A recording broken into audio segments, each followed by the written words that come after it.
automatic feeder is about to go off, Fred. Are you ready for food?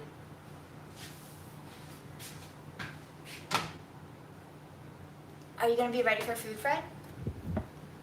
I have to go pee, guys, but I'll be back. You should watch the feeder right there. It's gonna turn, and you're gonna watch Fred be very, very, very confused.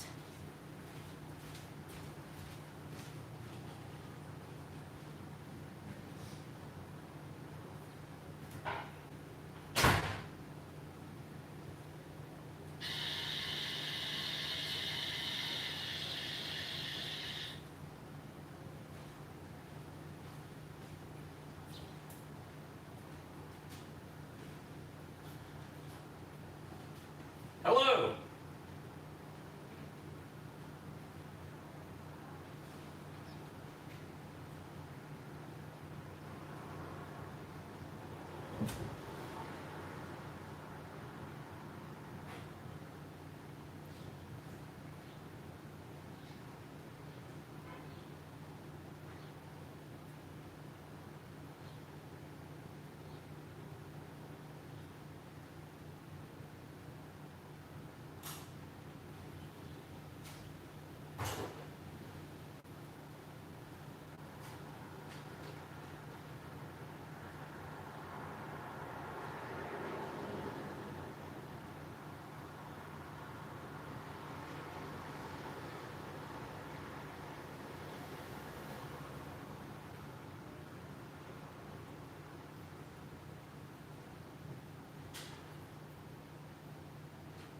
Is he eating it? He's eating it! Good job, Fred!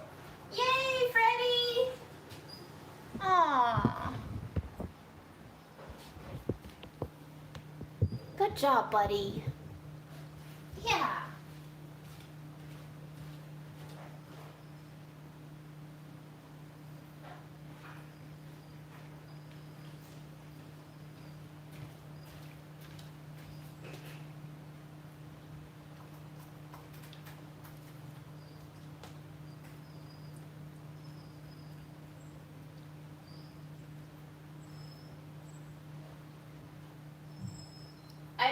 I didn't see it, guys, obviously, because I was peeing, but was he at all confused?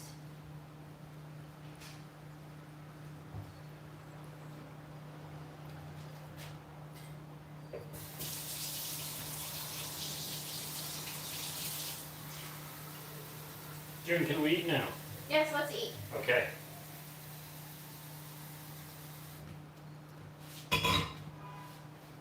Fred's Actually, eating. there's a good shot of Fred eating, so. Oh, never mind. We're doing something different. We're eating now. Okay. I'm gonna move all my bananas over, and you can show the people your MomoCrave MomoCrave. chaat momos. Chaat MomoCrave. Do the reveal closer to the camera.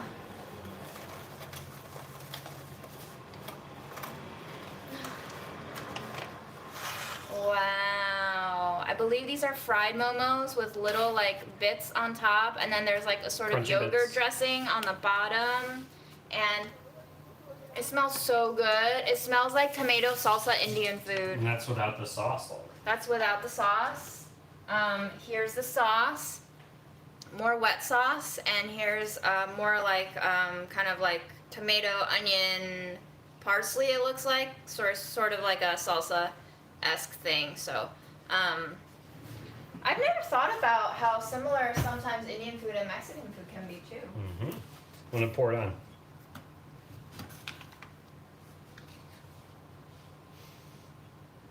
MomoCrave. It smells like chaat. Y'all need to read my descriptions, dudes and dudettes, and everyone who's not a dude or a dudette. Now who's copying Kenji?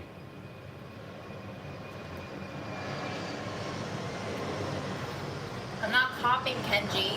Kenji has a way more smooth phrase than Guys, dudes. gals, and non-binary pals? Well, yeah, that's way more smooth Yes. than dudes, dudettes, and anyone who's not a dude or a dudette. Yes.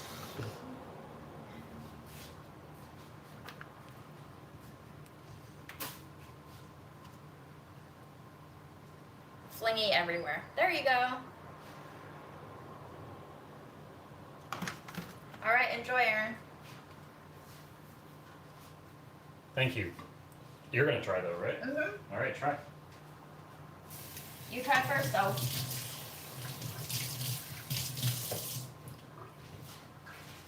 Y'all, I bought some parsley root today. The last time I bought it, it was like maybe last year, and I Instagram about it, and it looks a lot like parsnips, but they're parsley root, and they come attached with like parsley greens on top. So I'm gonna chop them up, and I'm gonna rinse them, and we're gonna cook them because I haven't had vegetables in a very long time.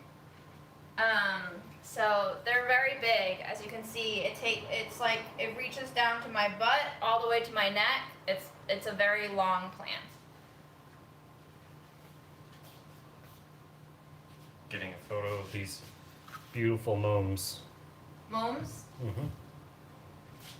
That's what all the cool kids are calling them.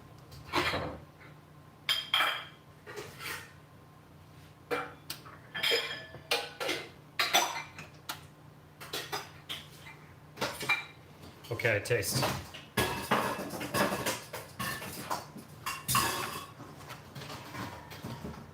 Do you have recommendations for vegan places in Flushing, Queens? No. Yeah, sorry. There's some Buddhist restaurants. Mm-hmm. If you look up Buddhist restaurants, Yeah. they'll be vegan. There's also a Hindu temple, I think, near Flushing, right? Are they vegan or vegetarian? Well, that's what I was about to say. I think they're vegetarian, but you can probably find some vegan stuff there, I'd imagine.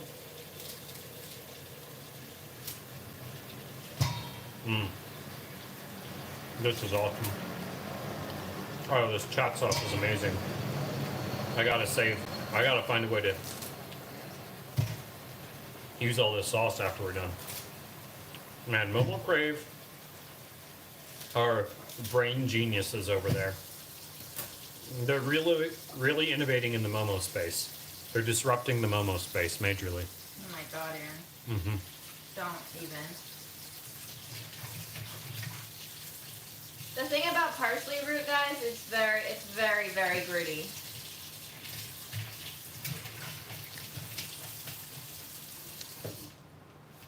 We got the veg momos. June says their soy chunks are good. They are good.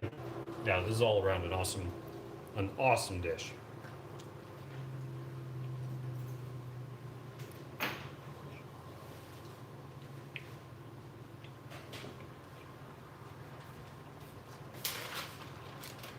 It really has all those street food chaat flavors you want.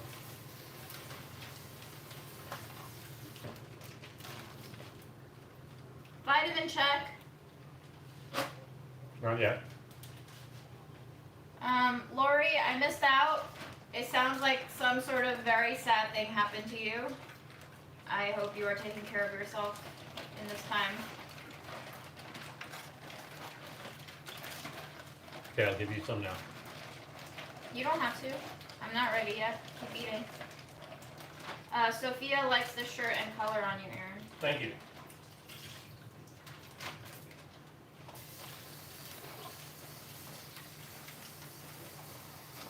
I'm gonna be hungry after this, so I'm gonna get some of this cheese we sliced. Yes. Aaron, are they spicy?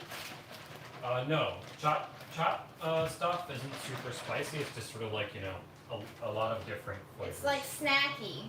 Yeah. It's very jumbly, snacky. Jumbly snacky. Very eclectic, very fun, very like kind of yogurty, creamy, but also tart, a little bit salty, sometimes even a little bit sweet. Just very like everything but the kitchen sink in terms of flavor and texture. I'm about to eat something that's gonna be spicy though. You gonna put spiciness on your cheese? Yes, same thing I did the other day. Okay.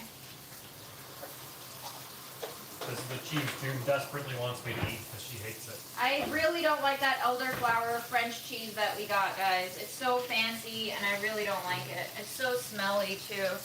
It stunk up the entire trash.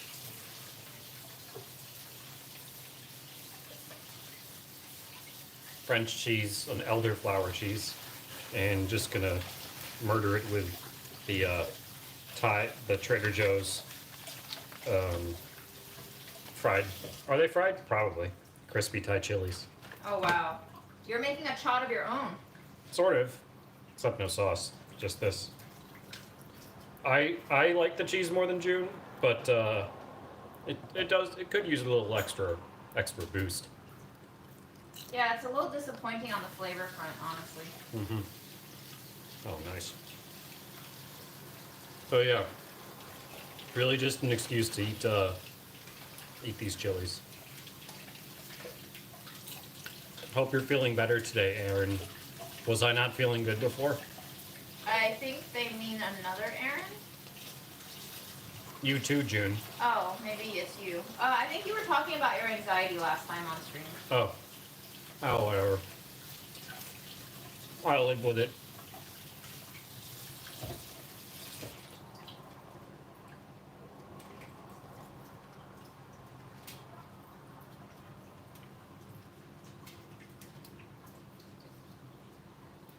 The best mozzarella sticks I got is from an Asian place. Hi, Germany. How we doing in Deutschland today? Is it flooding where you are? I've been told Germany is flooding, while the world is on fire elsewhere. He's coming to you from underwater. What kind of cheese does June like? Soft ones. And goat cheese? I love goat cheese, yes. Brie? Not my favorite, but I can deal with it. She can deal with it. I like blue cheese a lot. I like creamy cheeses. I also like hard cheeses, but they have to be like good hard cheese. They are pretty spicy. They're honestly pretty spicy for a Trader Joe's snack. I agree. It's not like overwhelming because like I can eat, a lot of them and they're meant to be snacked like this. But it does add up.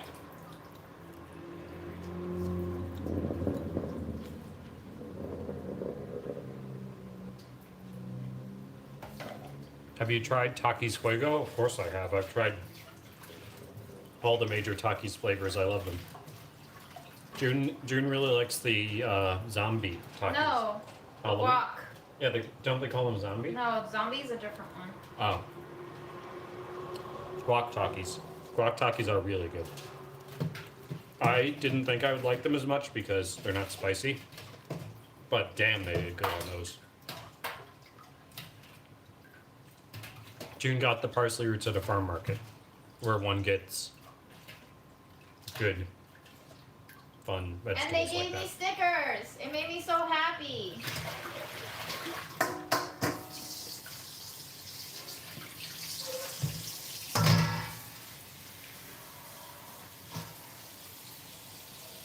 Okay, time to try a Momo now. Do you remember guac Doritos? What? Guac Doritos. They had those? I don't know. That's what somebody's asking. Oh my gosh. No, I don't remember that, but that sucks. Because I would love to have some. This cheese is from French Cheese Board, which is a really good spot. It's not their fault June doesn't like the cheese. This particular one. They have a lot of really good stuff. Like more specialty or obscure French cheeses. It's Really apparently good price. it's apparently run by the French dairy industry to sort of like generate interest in French cheeses. Like a cultural So- exchange Ah. place. Can you back up a little so we can see the price? So the prices there are like reasonable, they're fair. Not super cheap because they're pretty nice cheeses, but great place if you're in New York. It's in Nolita, Mm-hmm. like near Spring Street on the 6th, I think. All right, time to eat a chopped momo. I want this one, small.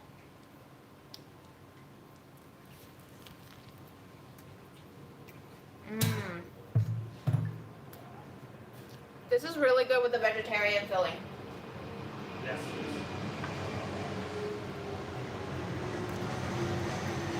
If you like vegetarian fillings that mimic meat really well, MomoCrave's vegetarian filling momos are, I think, made with fried soy protein crumble.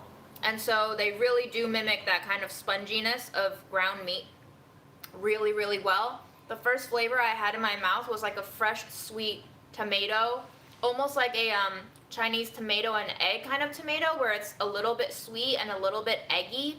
Really like that. It's very soothing, very calming flavor. The momos have been sitting in the sauce a little bit, so it's like very soggy on the bottom. They warned us about takeaways for this one. They're like, it's gonna be soggy, are you sure? And we were like, yeah, we wanna show the people at home on live stream.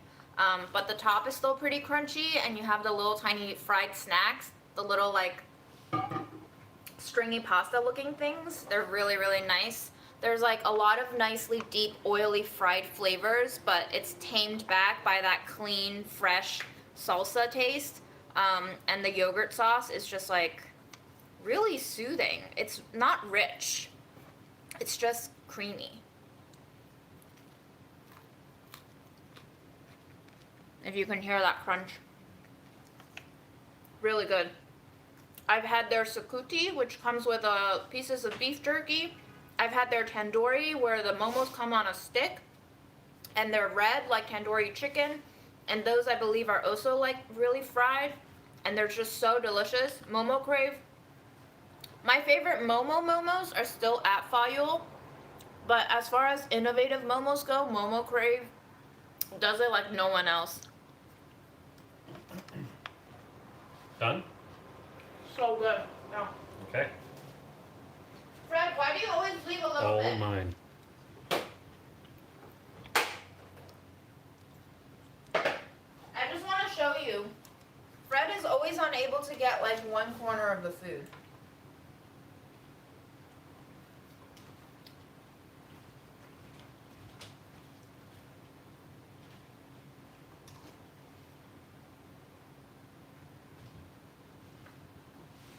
Have we tried Malaysian food? Of course, many times. I love Malaysian food. There's a place I like that called Taste Good in Elmhurst that June isn't into so much. But probably what we agree on is our favorite Malaysian food in New York is Papa Rich, which I know is a Malaysian chain, and it's probably like the Applebee's of Malaysia. But the one in Flushing, I do really like, honestly.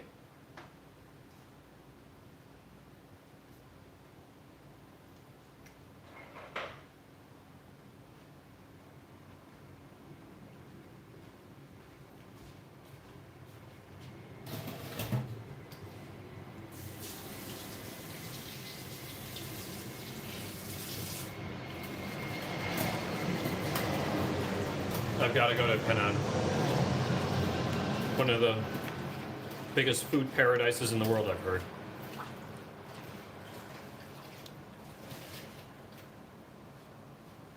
So does anybody know how to cook parsley root? Because I was thinking of just like chopping it, cooking it, blending it into soup. Maybe with a little garlic and onion action.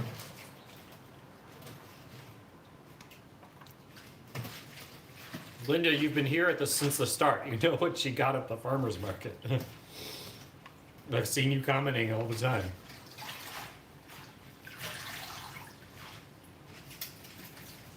Hello, Romania. Is anybody else watching the Olympics? It's over. It is? Yeah. Oh. The closing ceremony was today, or yesterday. Did anybody watch the Olympics?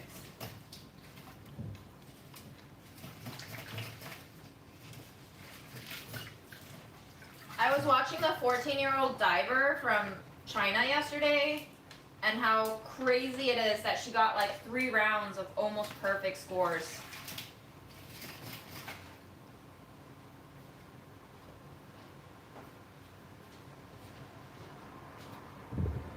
Did you like your food, Fred? Wow, you garbled that down, Aaron. I'm pretty hungry. I'm a garbler. Fred, you done? Do you want one last bite of turkey?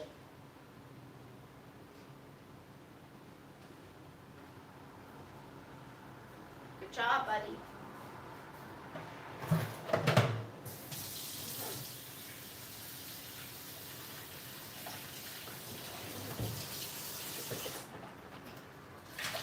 I just need a comforting warm bowl of pho. Yeah. Me too, bro. Nothing, not much better than a nice bowl of pho. It's so gritty, Aaron. Ugh. It was a lot of dirt. Alright, I'm taking my ginger snaps. I'll see you guys later. You don't want the other cookies? You want the gingers? I ate those too.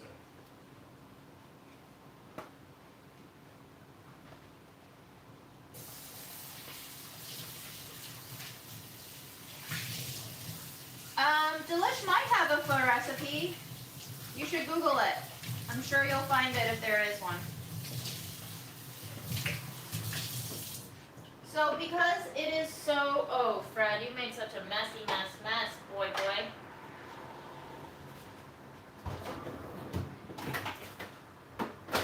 Such a messy mess, boy. Alright, because this parsley root is so dirty, I think what I'm going to do is to move it to a chopping board. I'm going to chop it fine, and then I'm going to move it back to the strainer and wash it, because that usually helps me get rid of more grit than if I just kept it in its original form.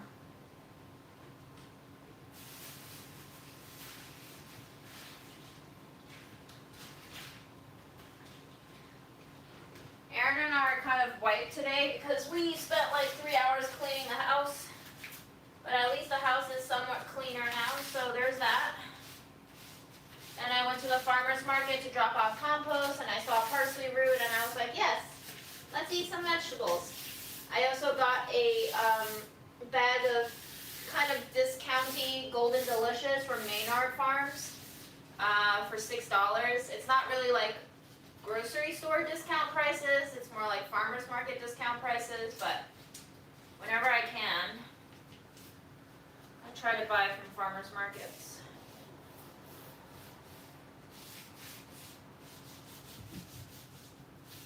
Are you leaving me, Fred? Because there's no more food? Oh. You're sniffing my apple bag. Gotcha. How's it smell? You're trying to get my apples? You like apples, Fred? Are you trying to destroy my apples?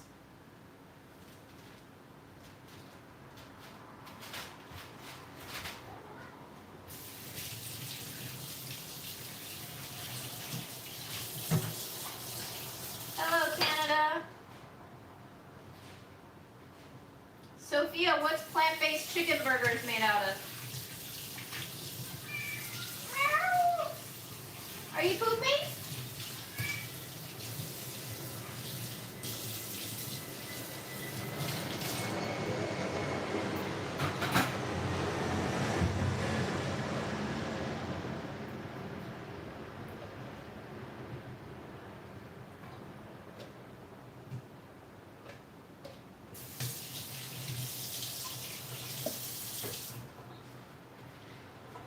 Are you just leaving your sauce that you said you were going to eat here? Yeah.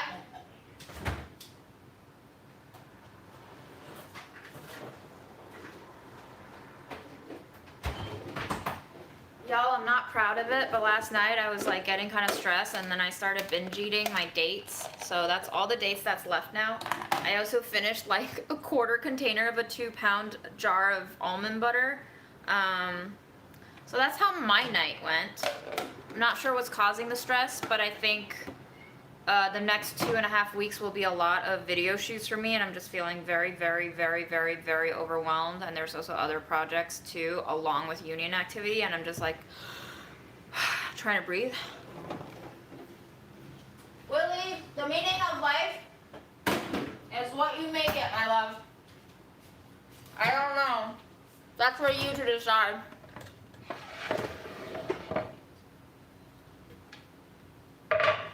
Hello, Pamela. I love the Bronx. It has my favorite burrito in the whole wide country. And yes, I've had burrito on the West Coast. I've had it in San Francisco at some of the most acclaimed places. And I'm like, nah, New York, the Bronx, Taqueria Chulash Holly, near Castle Hill Ave.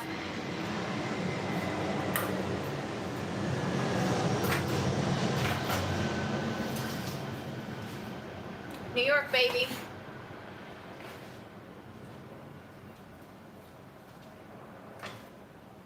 Yes, I can peel the parsley root, but I'm also trying to use the greens. So that's what I'm chopping up.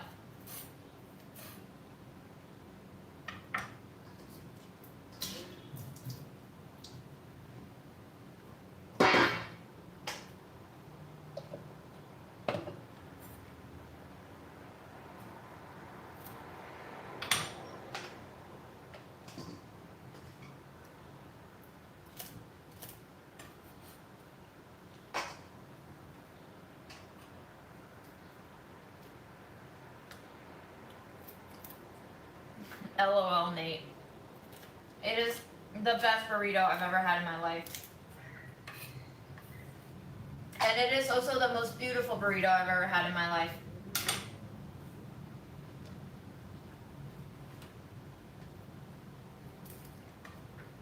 It's just not for tourists because it's way up there in the Bronx by subway.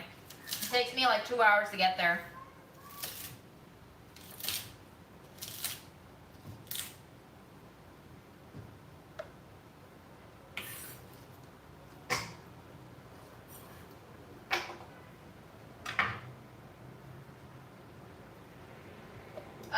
Aaron likes to get the Assam Laksa from Papa Rich.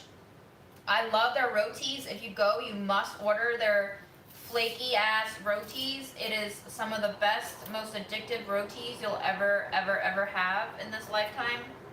I also like their nasi lemak, but I like nasi lemak almost everywhere, but theirs is really good.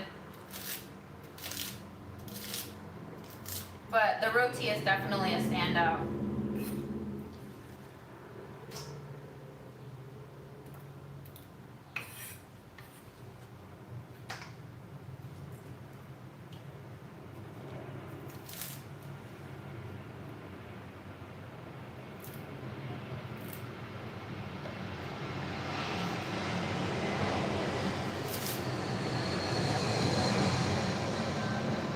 So, I mean, the tedious thing about cooking from scratch with vegetables that comes from the farmer's market is there's a lot of stuff to process, you know, like especially if you want to use up all parts of it.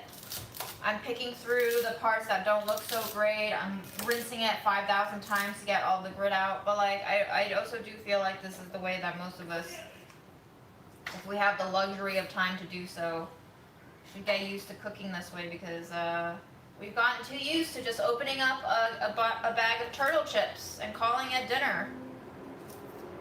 Mainly looking at myself here. That is what I did.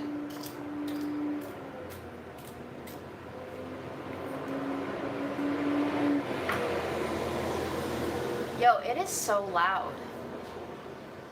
It's so loud today. Why? Like more than normal, I think.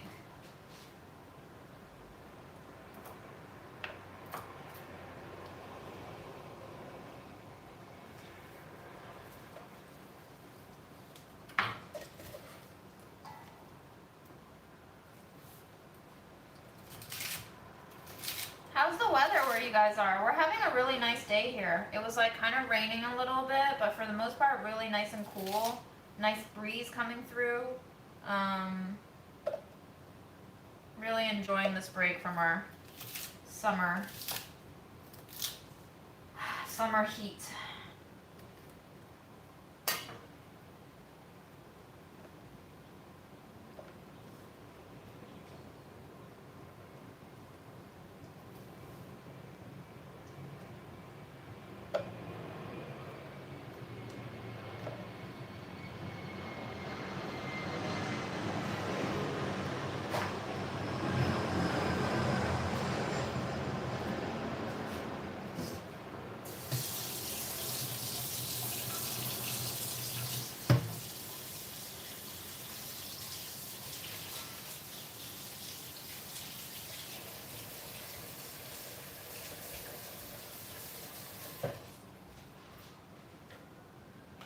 Gonna be a lot of chopping, y'all, so keep yourselves entertained.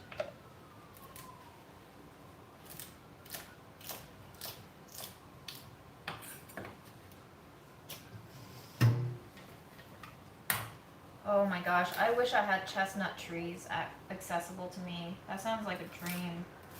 I love chestnuts so much.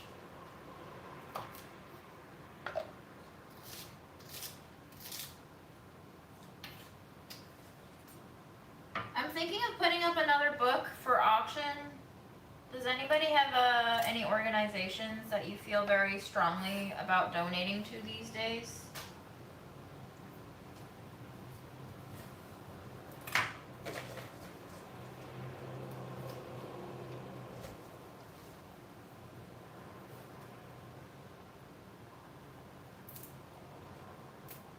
Oh man, mulberry trees and a fig tree? That's amazing. Very jealous. Very envious.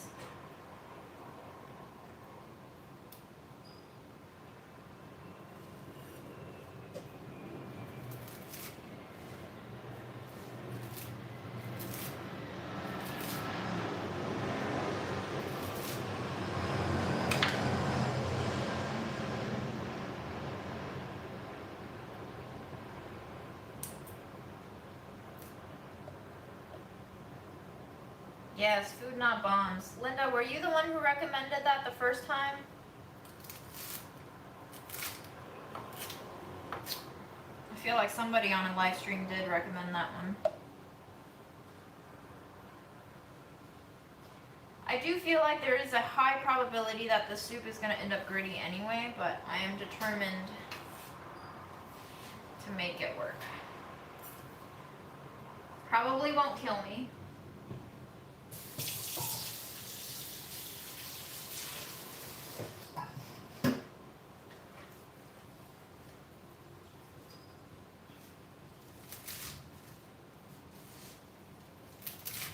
Is there any more localized, smaller charities that you guys like to support? I was talking with Aaron about this, and he was like, the problem with bigger organizations is they probably have a lot of kind of bureaucracy that gets in the way of actually getting the money into the hands of people who need it, which I think is right.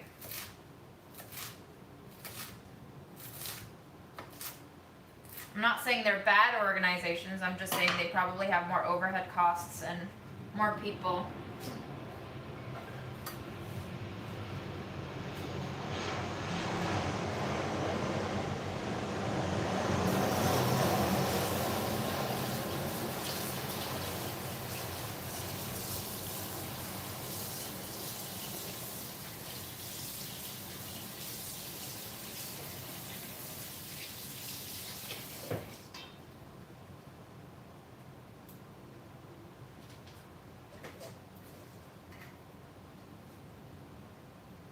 An orphanage, Linda. I don't know. Is there any orphanage that does good stuff? I feel like orphanages have so much bad rep.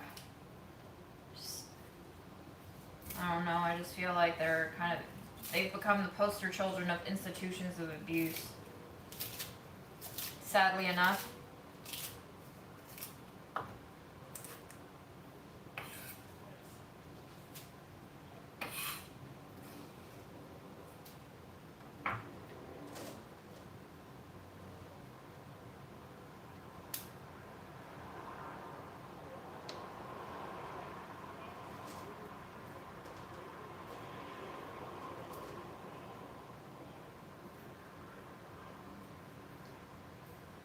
Asian Youth Center in LA. Okay.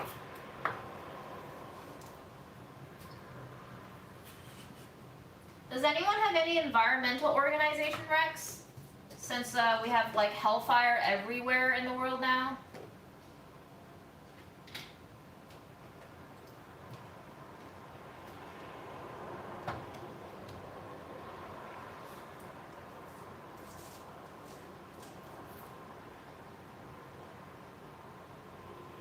Laura, is your sister okay?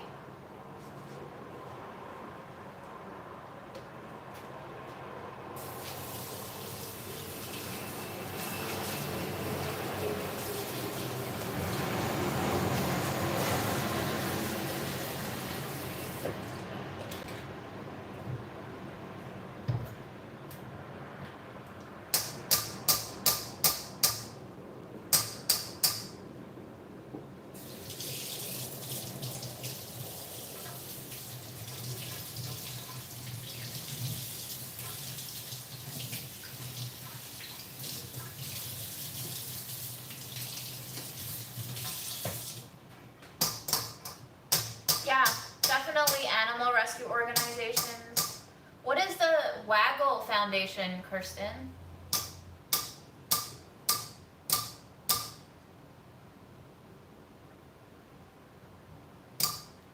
Yeah, I mean, Greece is fundraising for their fires. I just don't know if there's any organizations you guys recommend or donating to. A viewer sent me a link on Instagram, but I couldn't figure out where that money was going. They were doing a fundraiser for $15,000 on Instagram, and I'm just like, I have no idea where this money is going. So I would like to, know where the money is going before I donate to it.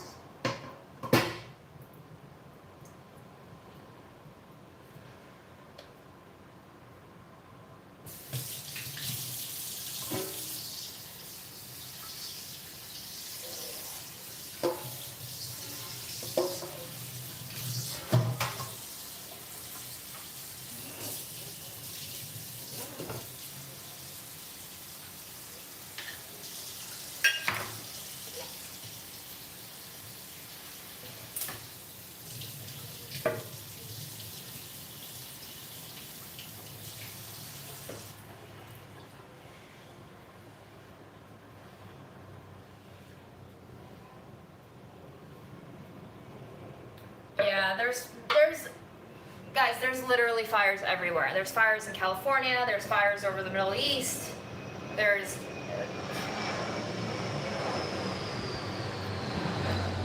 fires set by protests, fires because just the world is on fire. I will show you our chili pepper though, our lone chili pepper. It's really big. It's almost the length of my index finger. So Aaron will have to eat that soon. What am I eating? Our chili pepper that we're growing. Yes. Hello, Madrid.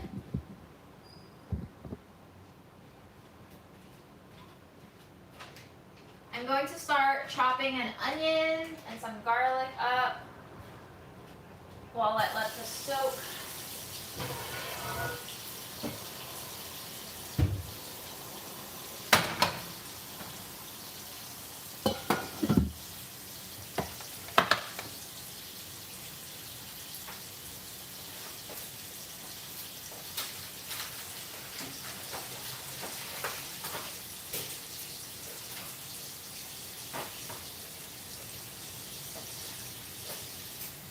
Okay, I found a shallot. We'll use this shallot instead.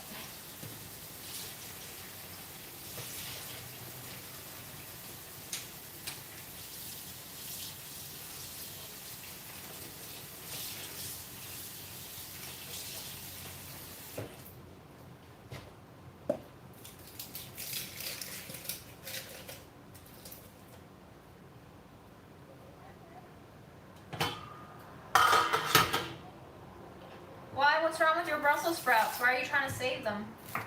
What happened? Are they just old? You okay there? Yes.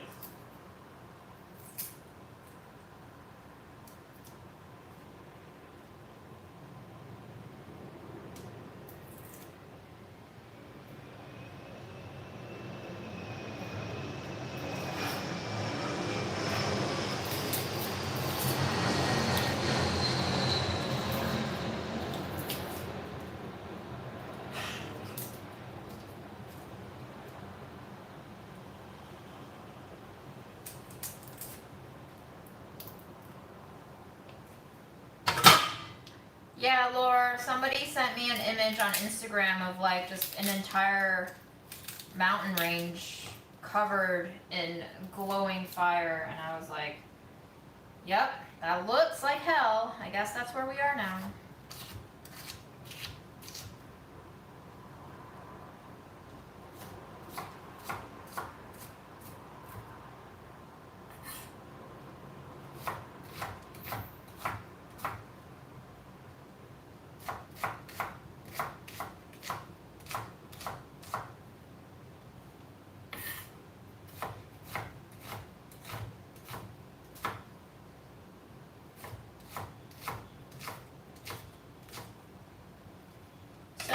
Using olive oil, what I think I'm gonna do is I still have like a lot of leftover shit I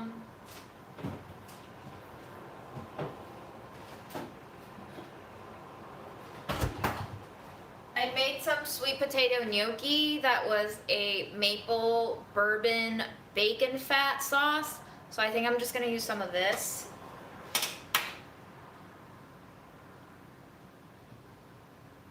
Yeah, I heard about California not having any water. I mean, the world is just really fucked, isn't it, guys? Everywhere I look, I'm just, I don't know. I don't know if I should be looking anymore. It just feels very distressing.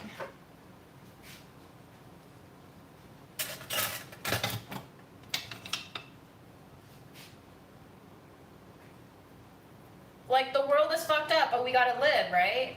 I don't know.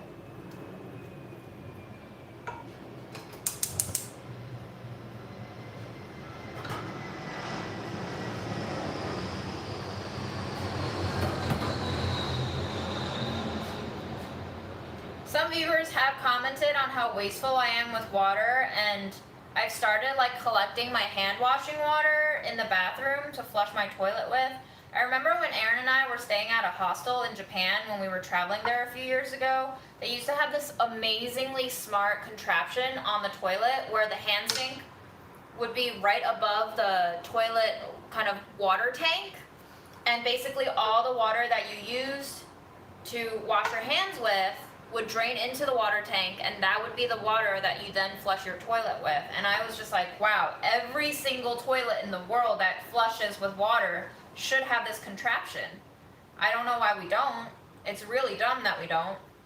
But for something like flushing your shit down the toilet, we should not be using clean water.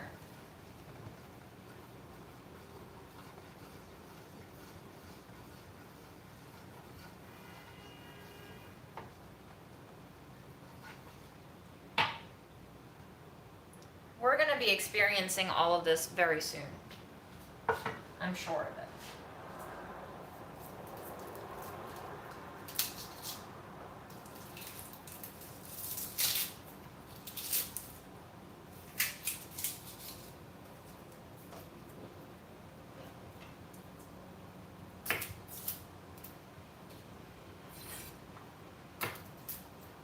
I'm not going to be chopping my garlic because I don't really want them to burn. So I'm just going to leave them crushed but whole. And I'm going to try to use a clove to get the bacon grease off of my spoon. There we go. Oops.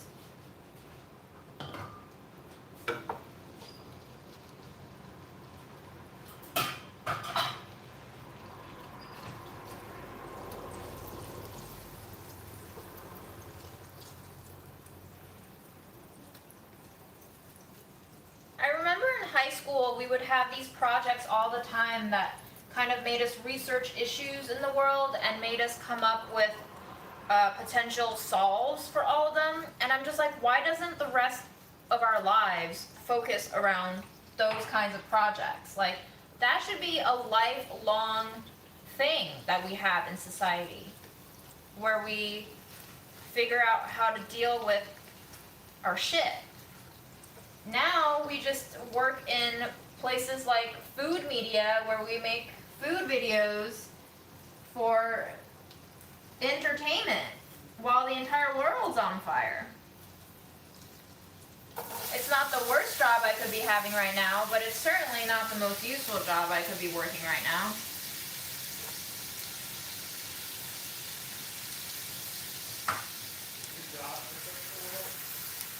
What? Would that be our job to fix the world? I think it should be our job to fix the world. If you're Christian, then you believe that God told us to be stewards of this world. And now we're not stewards at all. We're just. I was raised Christian. I believe in my heart that I don't know if there's a God, but I believe that we should be taking care of the world, yes.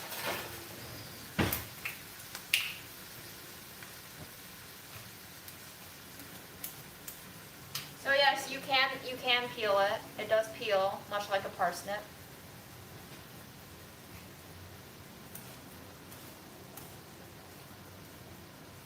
We can't collectively take a break from our jobs because our world makes us work stupid jobs for the most part. I'm not saying doctors are stupid, you know, but like people like me who work in food media, it's kind of stupid sometimes if you think about it, given how dire our situations are around the world. A lot of our jobs are bullshit jobs, and the fact that we continue to work bullshit jobs even as our world is literally on fire, it's because we've made a society where the only important thing is to gain wealth. Which is really dumb. You can't eat wealth. You can only make other people feel bad with your accumulated wealth. And that is the essence of our society now, I guess, is how to make other people feel bad so you can feel better about yourself, despite the fact that there's really not much in our world that you should feel good about.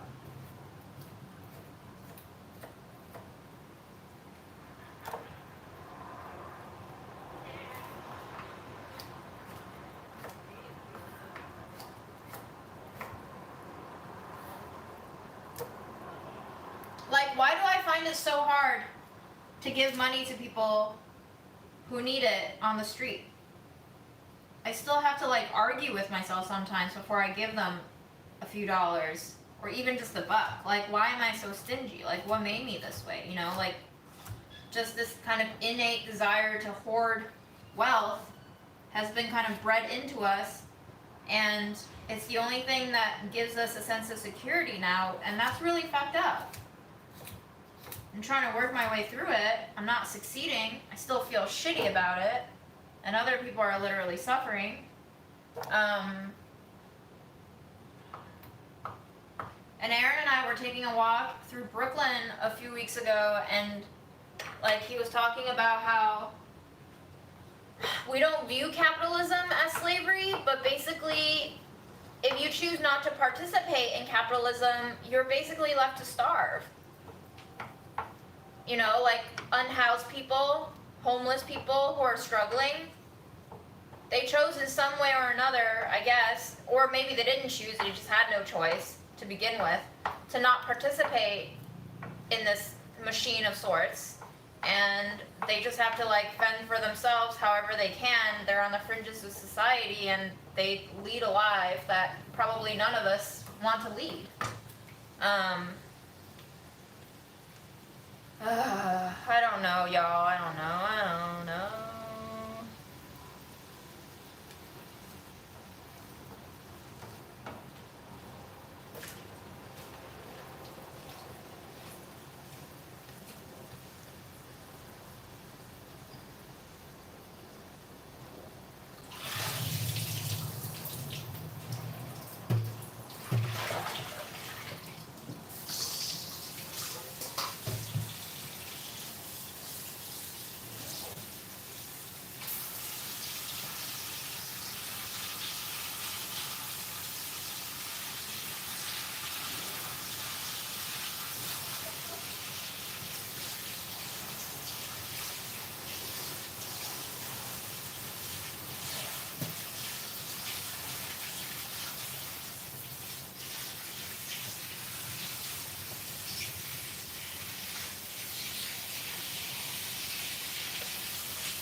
And yeah, about the water shortage, Google decided to recommend to me an article about how this almond farmer had to pull up thousands of almond trees because there's literally no water to feed his trees anymore. The city like cut them off.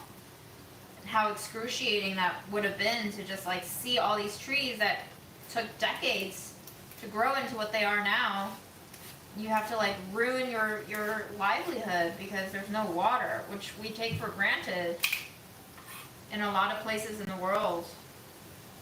I certainly do.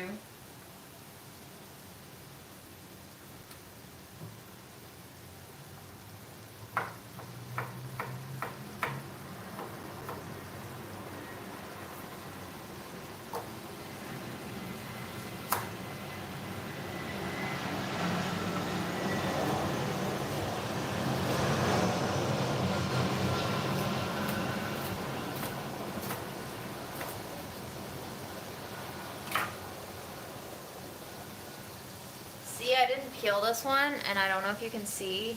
Probably not, but there's like little tiny speckles of grit on it. I'm sure it's gonna make its way into the soup anyway.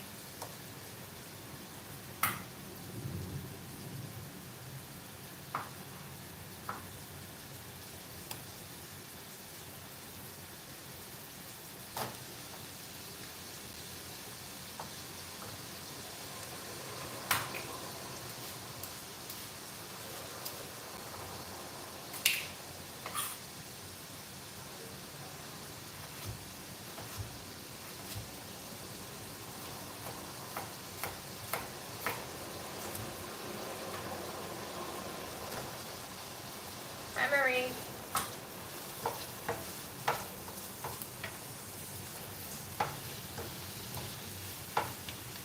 Latavia, I bought some parsley root at the farmer's market, so I'm just sauteing it up, and I'm going to make a huge pot of soup so I can feed myself some vegetables finally. I'm sauteing it in a leftover bacon fat maple syrup bourbon sauce that I had for gnocchi project.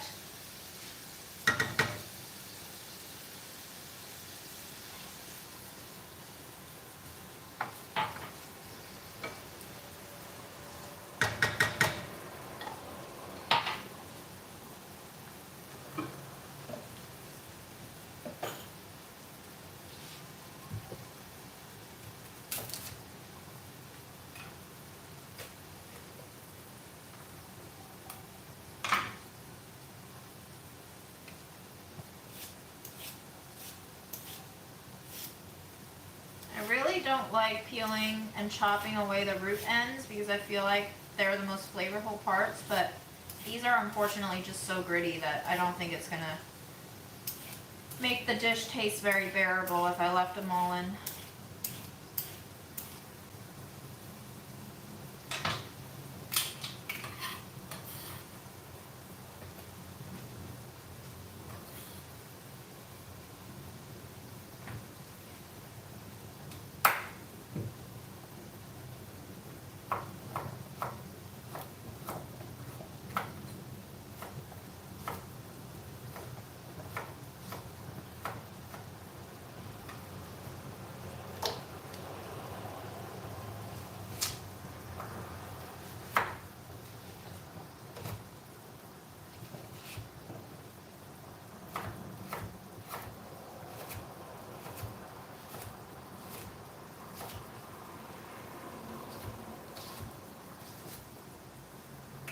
You guys want me to eat a raw piece so you can tell,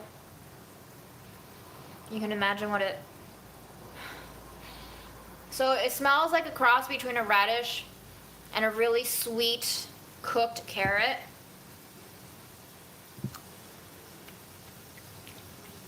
It's pretty soft. It's not as crunchy and snappy as a carrot. It's more of like a water chestnut in texture.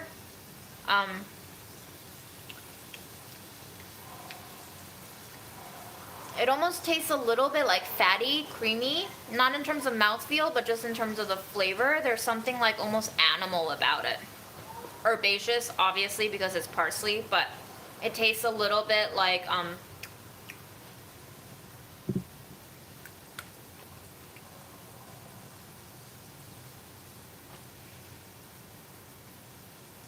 yeah, it has like an almost butteriness to it. Different layers of the parsley root will taste different. The outer layers are more fibrous and taste a little more like vegetable. The inside part is a little more starchy and buttery creamy. It's not bad. I hope you can eat it raw because it's pretty delicious raw. It's not spicy like a daikon. But there is a sort of like almost astringent bitterness to some parts of it. And the texture of it very much resembles like a slightly half-cooked parsnip, where it's not snappy at all. It's just your teeth cuts right through it.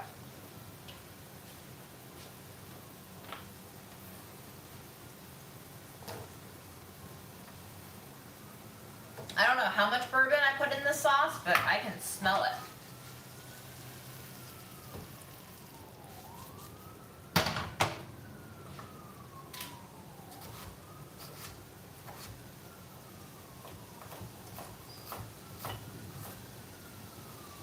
I use a lot of water when washing dishes and rinsing vegetables because I grew up with my mom who was very careful to the point of paranoia about whether or not there's like still pesticides left on the vegetables and the fruit, so she would always soak things. Especially for things as gritty as parsley root, I feel like I really need to wash it, otherwise there's no point in cooking something that's so grit heavy. I would just compost it.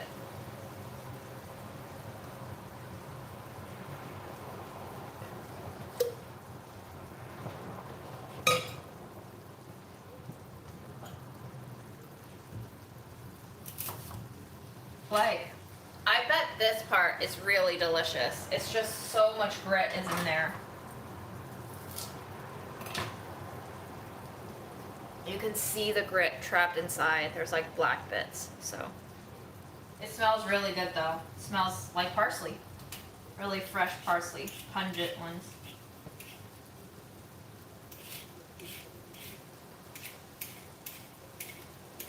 I mean, do I feel guilty about using more water than I quote unquote ought to? Yes.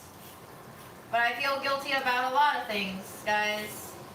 Sometimes I feel like the guilt can eat me alive, and it makes me very sad and depressed and anxious and guilty, and then I don't know where to direct all of those bad feelings, and it makes me turn into a bitch to other people.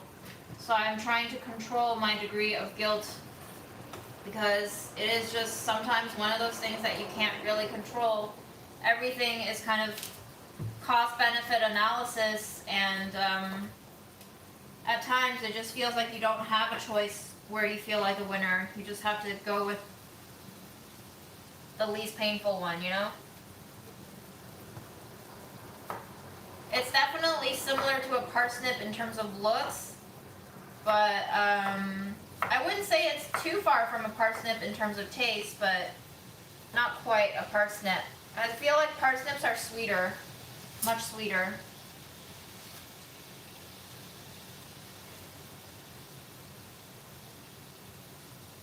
Yep. Carl's in Seattle. Yep. I saw that too. Just devastating updates coming out of Palestine, honestly. I don't know if there's any non-devastating news coming out of Palestine.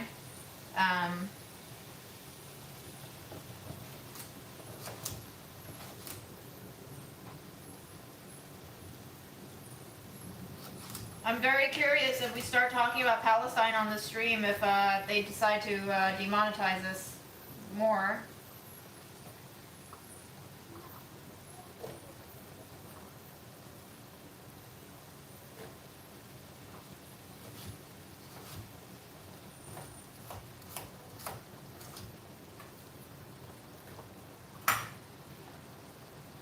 I gotta close my window a little bit. It's like blowing my gas away. There we go. Now we're cooking.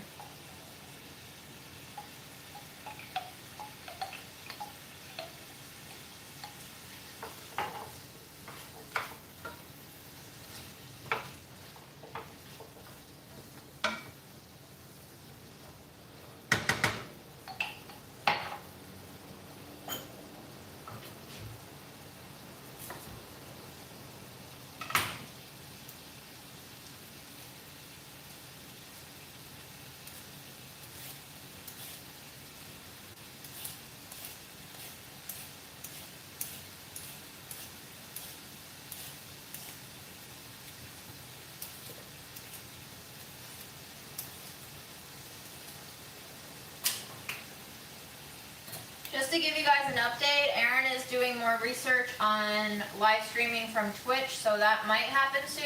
If we stream from Twitch, there is a possibility that we could potentially simultaneously streamcast to both YouTube and to Twitch.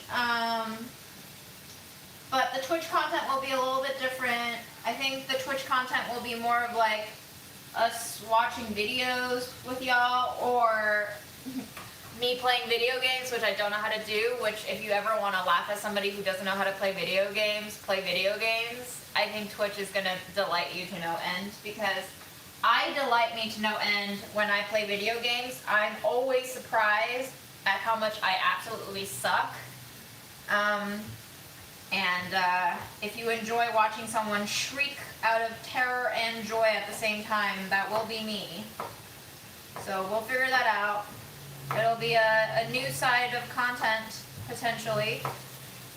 I'm sure we all want a little change every now and then. But stay tuned. We'll see. I know some people are like, I don't like Twitch, I don't want to be on there. That's fine. I'll still be here as long as YouTube doesn't shut me down.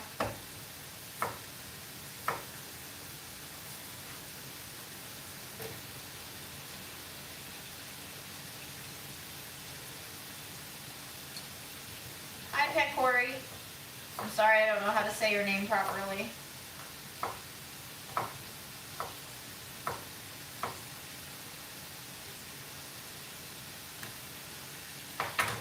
And obviously Aaron actually knows how to play video games, so it'll be mainly his channel. He'll be the Twitch channel, I'll be the YouTube channel. We'll obviously just appear on each other's streams from now and then, but he's the video man.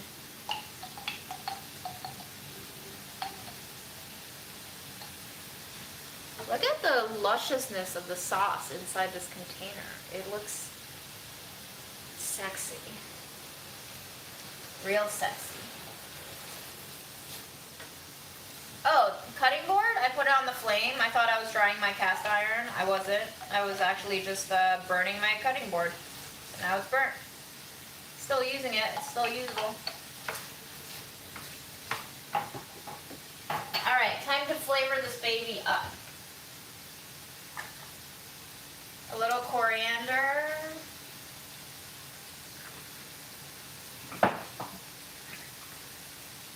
Little cumin.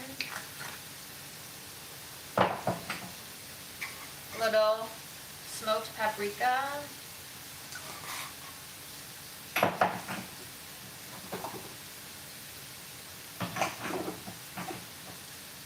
I'm gonna go in with a little bit of nutmeg, why not? Oh, can I ask you guys something? How many of you would be interested in watching me do an episode of Budget Eats where I do not use any pantry spices or condiments? What is the interest level of that?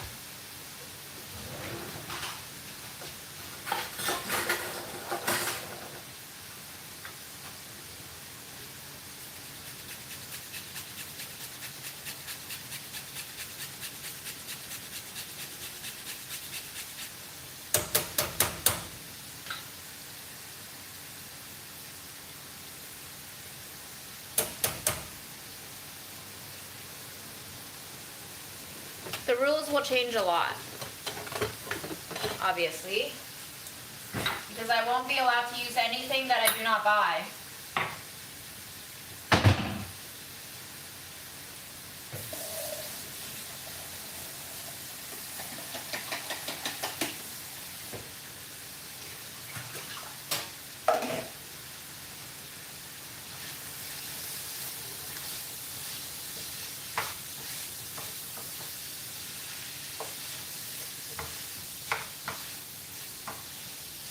So, to give you guys a little spoiler alert, turn your ears away if you don't want to know what the next Budget Eats is going to be, but the next Budget Eats will be a kind of almost like a collaborative project with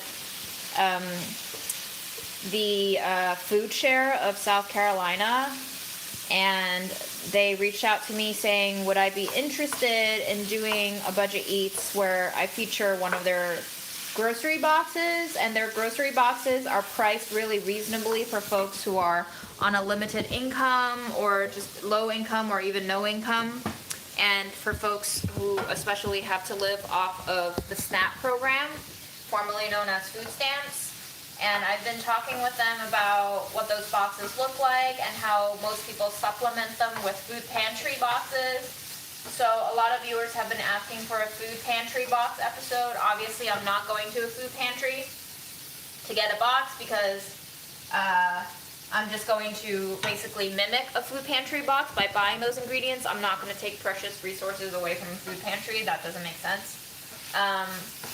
And in talking with the food share at South Carolina people, I discovered that a lot of low-income families, you know, sometimes they live in stuff like mobile homes where they don't have more than one burner. Sometimes all they have is an induction burner or something like that. So I'm thinking the rules next time around will be I can only use one stove at a time, and I can only use my microwave, no oven. And no spices from my pantry, no condiments from my pantry, just whatever I happen to have from the boxes and from our mimicked food pantry box, I will use. There's no need to buy an electric stove, Laurentia. I just feel like we can make believe that I have one burner going. That's fine. I don't need to buy an electric burner.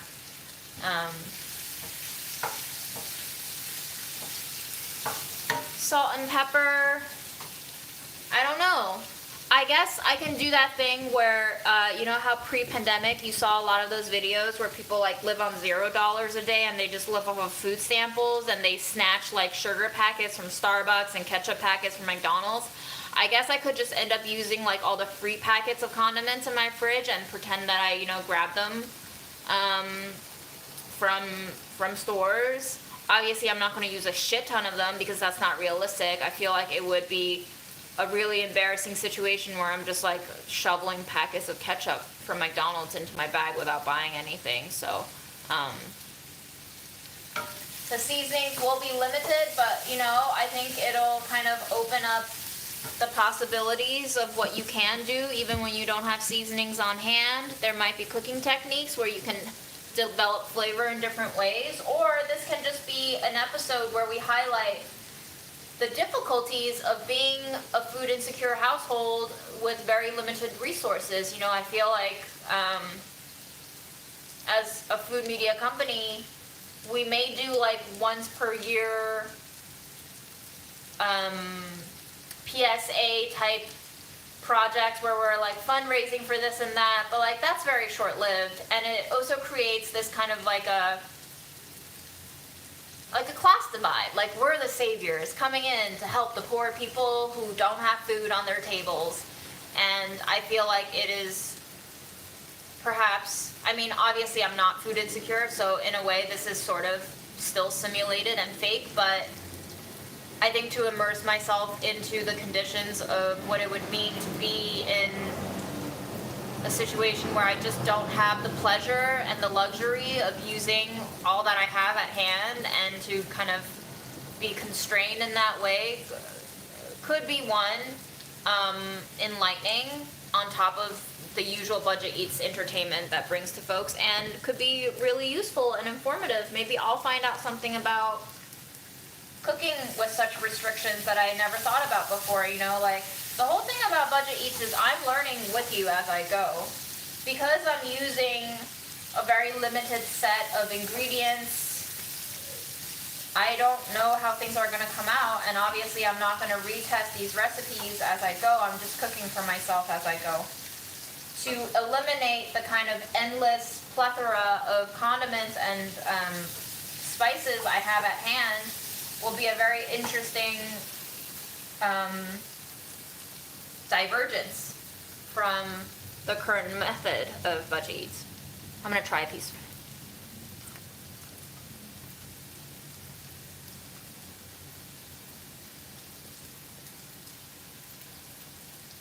So strange. The texture doesn't change very much after being cooked.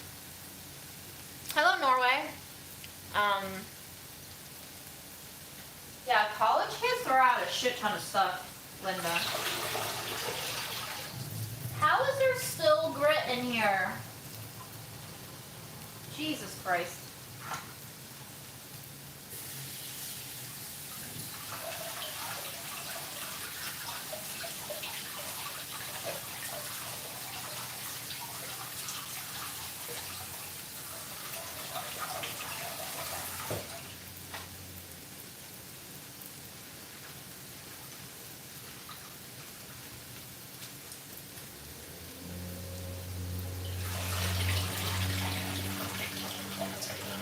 Do food pantries, does anybody watching right now use food pantry boxes?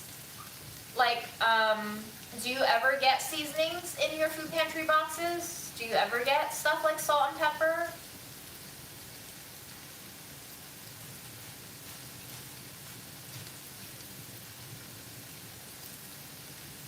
I mean, I grew up in a low-income family, but I've never been food insecure to where we had to exist off of food pantry boxes. So I don't really know what they look like. I've seen food pantry lines on the street, and I think it varies wildly from site to site.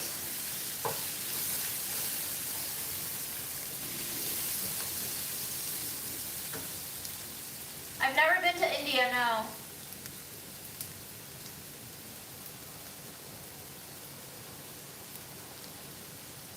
Oh no, Faye. Wait, your work is refusing to send you home on quarantine leave? I feel like that's illegal.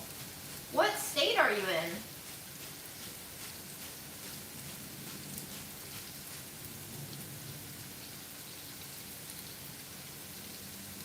Yo, Jeff needs to pay some taxes, bro. Jeff needs to pay some taxes so we can go home if we have COVID.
I'm gonna go with my 1-2 Chinese American combo of hoisin and oyster sauce here. No, this is parsley root. Greens and the root itself.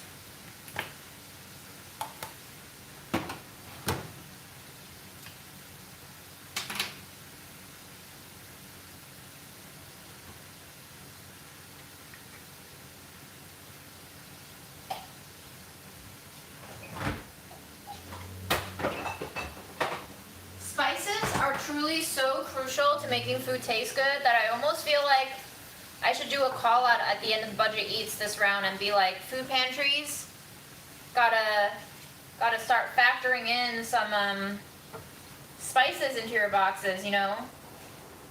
Give a little flavor to the people. They're just as important as bread and milk.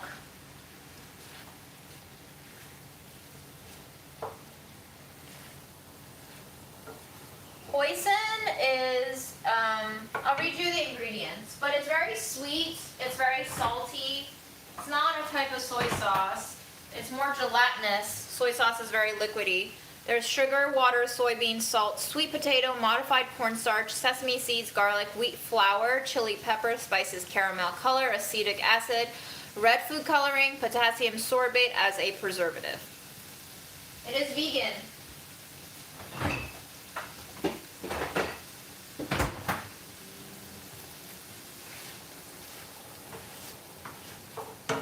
spices can be expensive, especially if they're sourced well and they're high quality, yes. But there are like dollar spices that are kind of powdery tasting, but they still add a little bit of flavor. I have a few dollar spices in my cabinet. Some safe choices for dollar spices if you think they taste like shit. Red chili pepper flakes are really good to buy cheap. I think cinnamon, you can really taste the difference when it's cheap. It kind of just tastes like dust sometimes. Cumin can taste a little off, but I think that's a safe bet. Cheap black pepper will taste very flat. That's the problem with a lot of cheap spices. They will just taste very flat. So that's why some people think they don't like certain spices, is because they've only had the cheap mass-produced versions that are like years old. And the problem with spices is as soon as they're ground, the flavors, the oils, the colors start to fade. And the longer they stay on the shelf, or the longer they spend during the production line and the transportation line before it reaches your store, the worse they taste when you finally use them.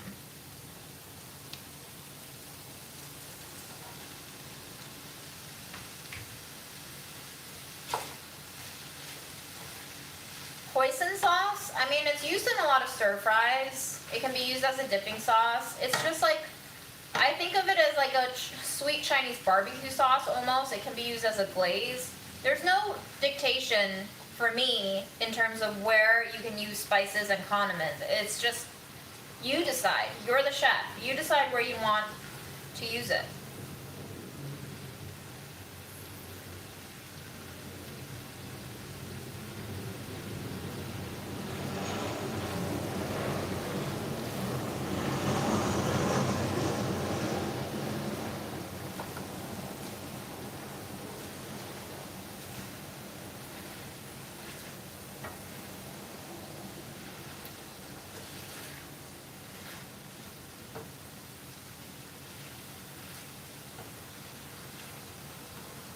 If everybody had land to tend to their own garden, Laurentia, I feel like that would be an ideal world, wouldn't it? That would be a really wonderful world.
Aaron, can I use your sauce in my trash soup? Yes.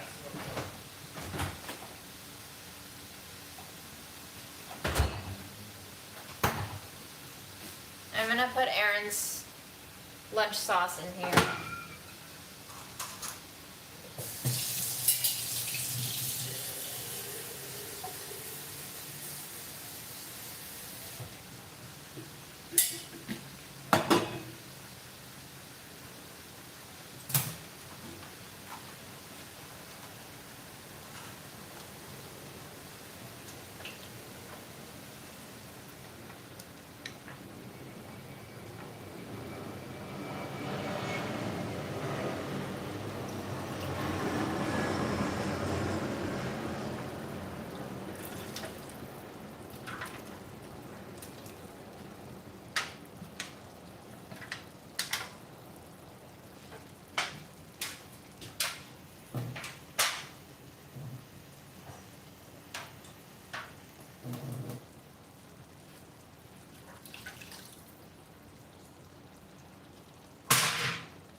Truly, truly a trash soup, guys. As trashy as it can get.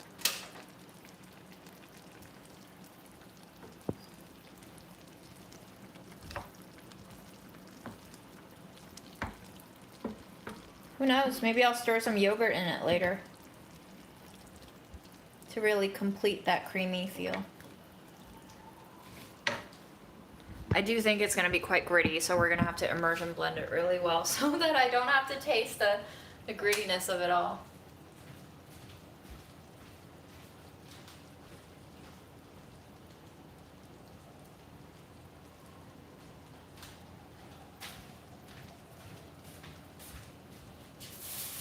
Aaron, where did you throw the lid of the container to? I had to take recycling. I don't see it in here. Over here.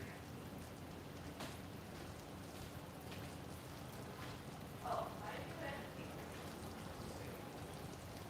Oh.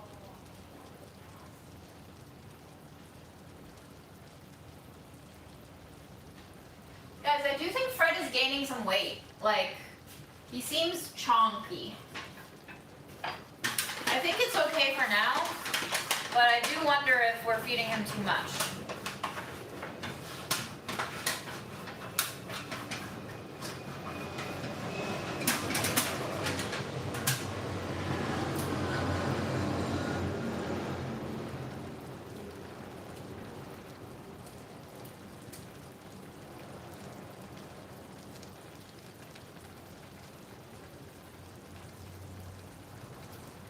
Oh yeah, I would love to have some beans going here. But tomorrow I do have to film a black bean soup for Delish, so I'm gonna be beaned up. I also don't have any canned beans right now.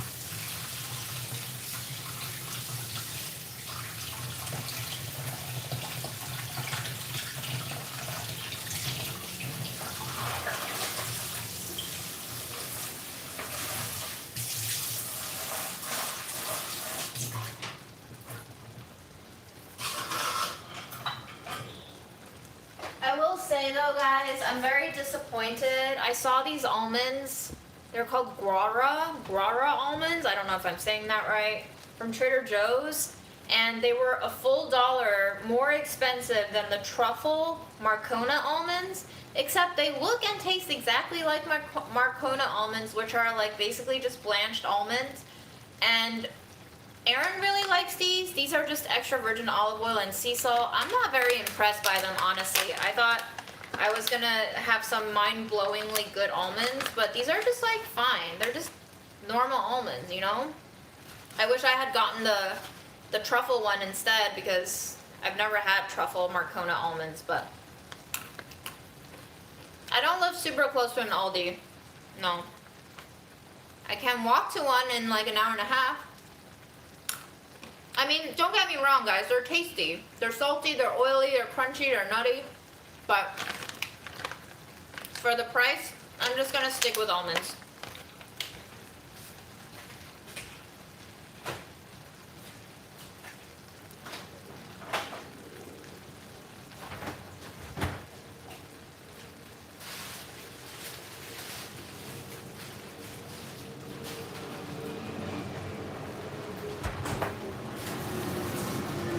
Look, it's a handwritten sign inside the bag. How cute is that? So I got this bag. It's apparently 3 pounds is what they said. There's 8 apples of varying size in here. I got this for $6. So not the cheapest, but you know. And some of them are kind of like bruised and wrinkled. Normally at this farm stand, the apples are $2.75 a pound. So I guess this is a bargain. We're gonna try one. I'm gonna pick one of the bruisier ones and we're gonna see how it tastes.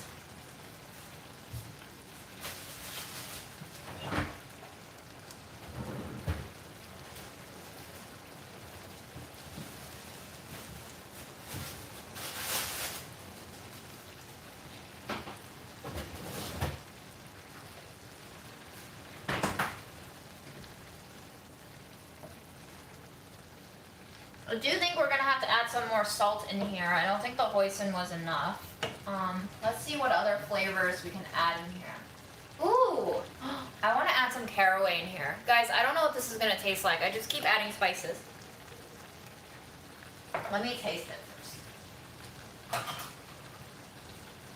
This is the funnest part of cooking, by the way. It's just tasting how one spice can change the flavor.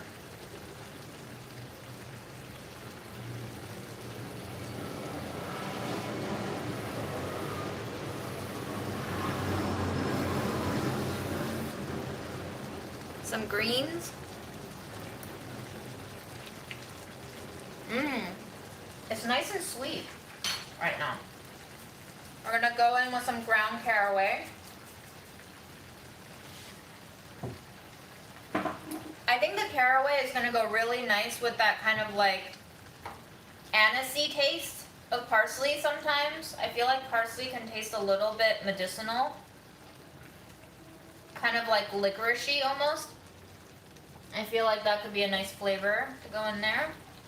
I do still want some salt.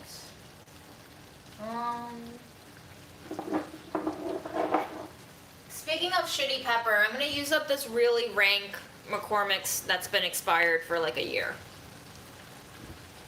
Honestly, McCormick's black pepper is probably already expired by the time you buy it. It's like truly shit tier stuff. But it adds a nice straight bland spiciness to your food. It doesn't have the aromatic flavors that you can associate with freshly cracked black pepper. There's no nuance to it, but it does add a kind of hit of spiciness. So, you know, it's fine. If that's all you have, then that's all you have. McCormick's is probably the biggest spice vendor in the world. They buy from all over the world. Buying McCormick spices, and I learned this from Ethan, who's one of the co-founders of Burlap and Barrel, they're a spice company, is that, you know how if you eat a beef patty at McDonald's, it's probably got the meat of like 5,000 different cows ground into one single patty? Well, McCormick's spices are kind of like that.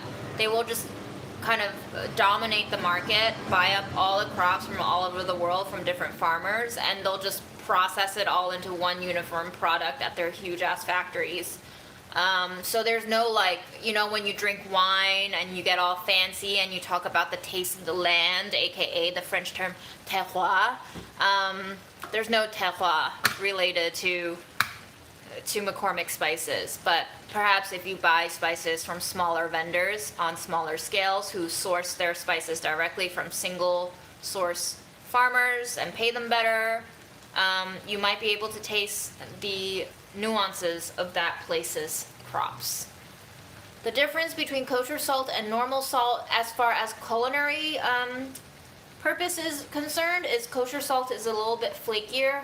Normal table salt is very granulated. It looks like sugar. It's more compact. If you measure a quarter teaspoon of normal salt versus a quarter teaspoon of kosher salt, the kosher salt will be less salty because it's got a flaky structure, which means it's less packed in by the volume.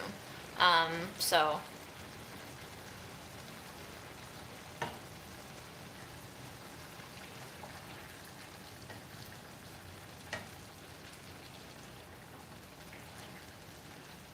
is kosher better for you? I don't know. Health-wise, it's salt, man. I don't know. I truly don't know if there's a difference. I feel like a lot of this salt is healthier for you. This salt is going to relieve all of your problems in life. It's just marketing for the most part. Okay, let's taste more greens.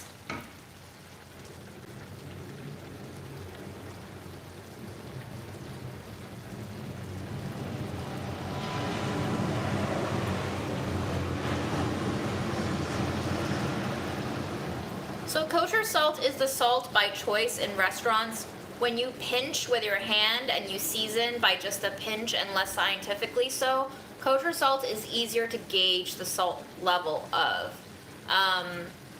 You can grab a lot more salt in your fingers if you're just doing table salt because it's so fine. So I don't know, it's just the default for recipes because I think kosher salt is less intense. It also seasons the food a little bit better because of the flaky structure. I think it's more easily distributed, but that's just a guess on my part. I don't really know. I'm just bullshitting, yeah.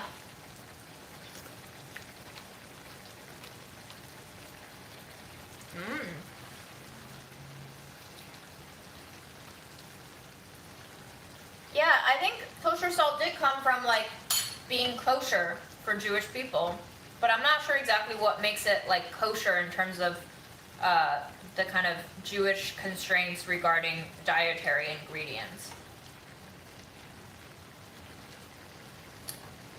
Carol, if you don't want to use MSG, don't use MSG. Nobody's forcing you. If you're not ready for it, don't pressure yourself to, man. It's just like when they talk about having sex for the first time. If your body's not ready, your body's not ready. Just wait until your body's ready and let it be natural. Maybe you'll never be ready. Call that because it was used in Jewish, like cooking, like the dry brine meats. That was kasher. Ah, so Aaron just shouted from the other room, kosher salt is called that because they used to use it in kosher, like brines for meats, so. Yeah, not that it's manufactured. It's not manufactured under religious observations. So it's not actually kosher for Passover kind of kosher, it's just like, it used to be used, that form of salt used to be used in kosher brining for meats. Thanks, Aaron.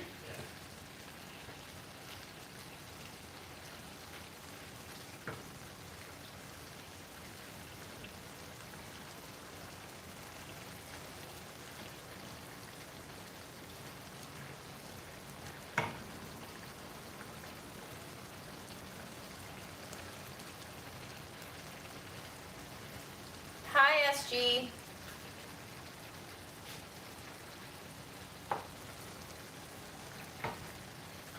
Salt is a mineral, so pure salt is always kosher.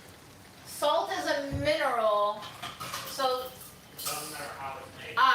It's so salt. all salt is kosher for Yeah. Jews because salt is a mineral, and so It's there's. not the salt itself that's kosher, the salt is used to kosher foods, such as by removing the blood from it, because blood is kosher. I see. Aaron says it's not the salt that's kosher, it's the salt that's used for koshering processes. So when you process meats under kosher constraints, you have to like drain the blood from the animal in a very specific way. So I guess they use this salt to like process that meat in a kosher style.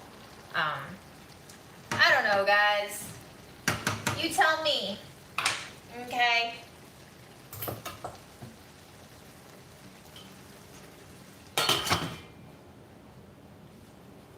Oh, I want to try this. So, Iru. This came from Burlap and Barrel. I ordered this when I ordered my paprikas. It is fermented locust beans. It comes from Nigeria, and it has tasting notes of dark chocolate, roasted nuts, mild cheese. Iru, or fermented locust bean, is a popular condiment in West African cooking. It goes by a variety of names depending on the region, but the Yoruba people of Nigeria call it Iru. Iru is rich in protein and fats. It imparts a deep umami flavor to any savory or sweet dishes. This is really cool. It is 100% whole fermented locust beans, and the scientific name, I guess, it's Parkia biglobosa. It's a limited quantity. So let's try it, yeah?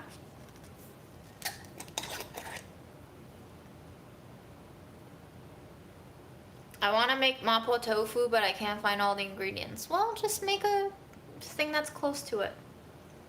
So, you know, first off, it kind of smells like rancid peanuts. Like when peanuts are past their prime, they have that kind of like the oil's turned kind of flavor. I don't know if that's intentional, but Aaron, do you want to come taste a fermented locust bean from Nigeria? What? From where? Nigeria. From Ilaro, Ogun State.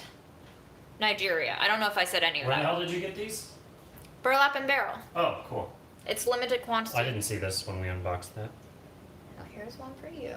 It's a fermented locust bean. Yes, I believe it's used as a condiment, but we're just gonna taste it plain. It That's what says it looks like. Looks like a little lentil. deep umami flavor to any savory swell. I think I'll like that.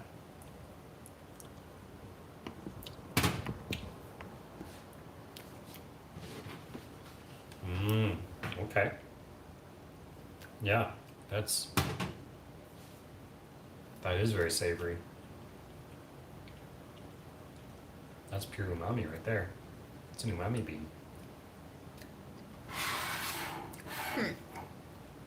Tell us about it, June. With your much better description than me. The first one I tasted like a stale split pea that was like fried and then it got kind of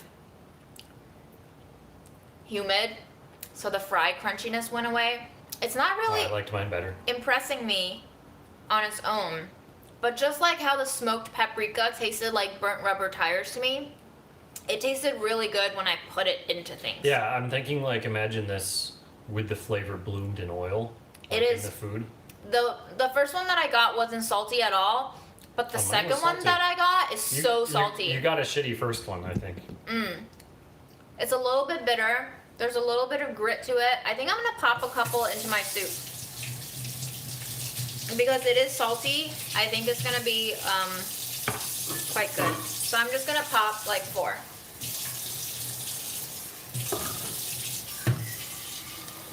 You live and you learn. It really does taste like rancid fried split peas that got kind of uncrunchified. You said these almonds are for me, right? Yes, you can have them. Hell yeah. Hell yeah, June baby. got some awesome almonds. I know, I just showed them, girl. Oh yeah. I don't know why she doesn't like these, but I like them. Good job on every snack today, TJ's.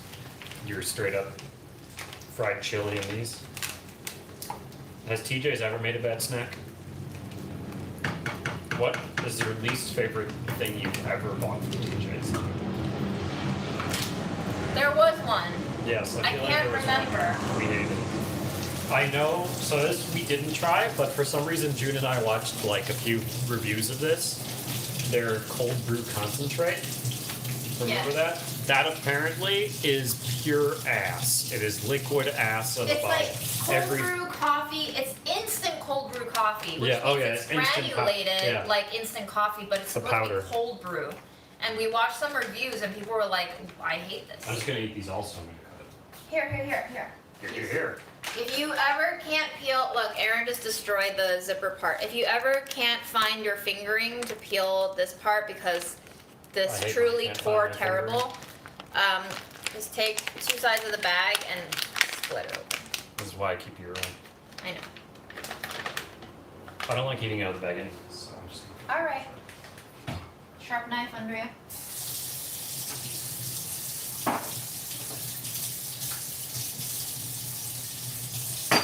I bet they'll fit in. Do you think they'll fit in this jar? We'll see.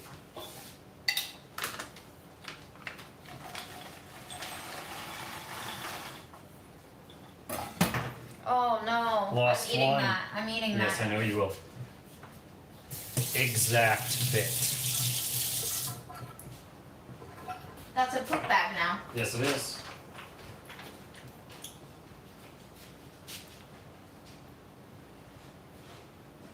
Okay. Ready for our dinged up, kind of rubbery, kind of bruised, kind of shrivelly Golden Delicious from a local farm. It's a little bit mealy, I can tell from the cut. It's soft like a Golden Delicious is. Very faint smell. Not a strong smell at all.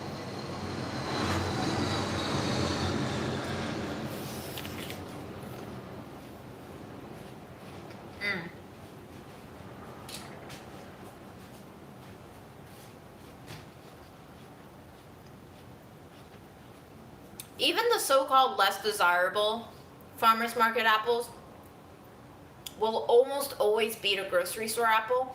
There's actually discernible tartness in this Golden Delicious, where I think if you buy a Golden Delicious from any grocery store, you just taste like that kind of honey sweetness. But there's always more dimensionality to the flavors that I buy from farmers market.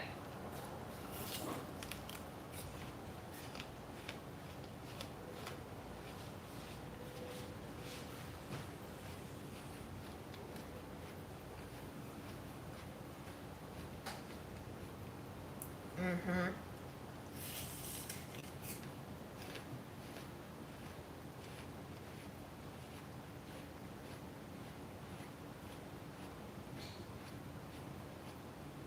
And while it's not super crunch, it's not mealy at all. It's soft, but you can still hear that there's crunchiness to it. Which is to say, if you can afford it and you can have access to it, buy some apples from your local farmer's market, because chances are 8.5 out of 10 times they'll probably beat your grocery store apples, even the organic ones.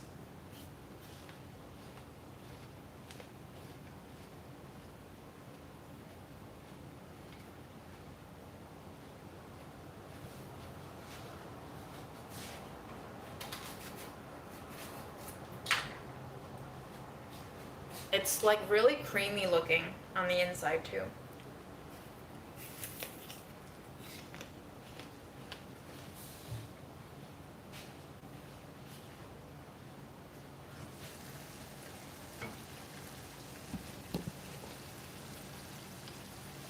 I love applesauce, yes. I love making my own too.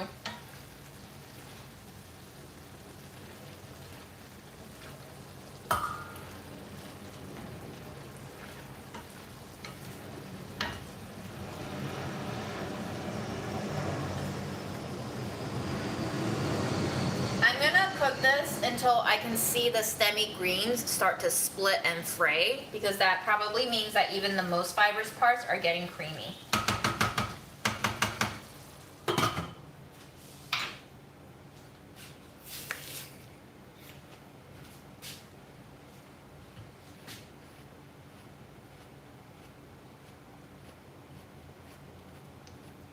This is my favorite serrated paring knife. Also my only usable paring knife. At the time, I was a cook making like $10 or $11 an hour, and that's before taxes. And this knife cost $12, and I was like, ooh, do I really want to buy a $12 knife? But you know what? Like 5 years down the line, I still love it, and it's amazing. It is La Fourmi. LA space FOURMI, and it's made in France.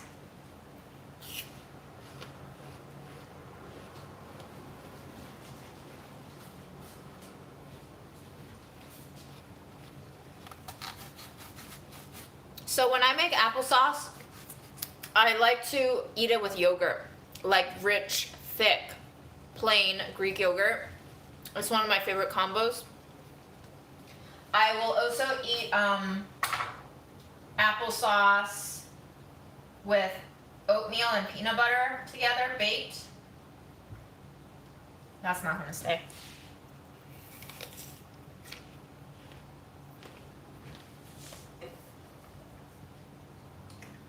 I bought this at a store called Whisk in the Flatiron of New York City. It's since closed.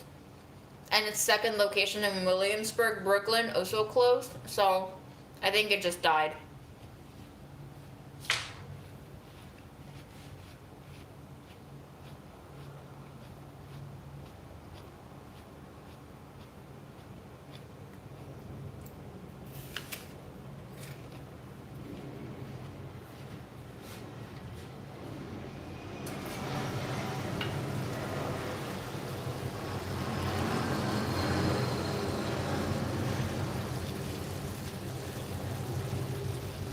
Oh wow. I'm starting to smell the caraway now. And there's almost like a molassesy taste. Remember, we have a lot of different kinds of sugars in here. We have the sugar and the corn syrup and the oyster and the hoisin sauce, and we also have the maple syrup that was originally in my bacon fat bourbon sauce. So that combined with all the spices that we put in there, it's a weird mishmash. Linda, I can barely ride a bicycle. Barely.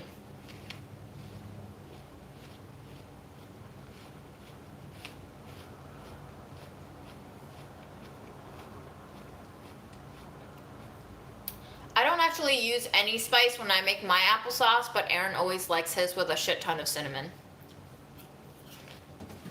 This is a Japanese knife, Linda. Do you like it?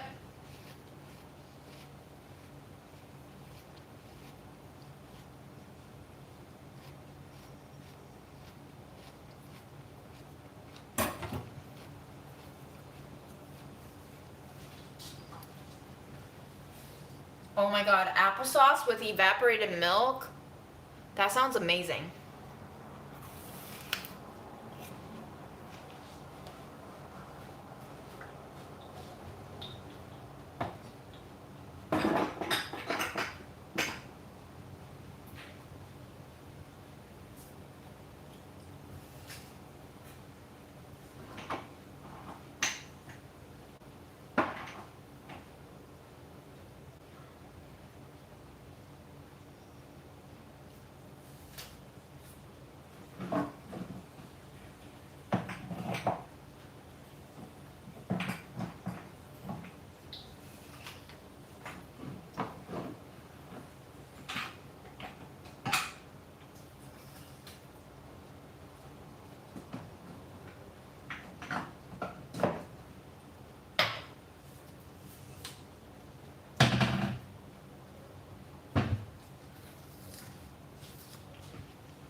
I don't have one favorite musician or band. I have a lot of music that I listen to, but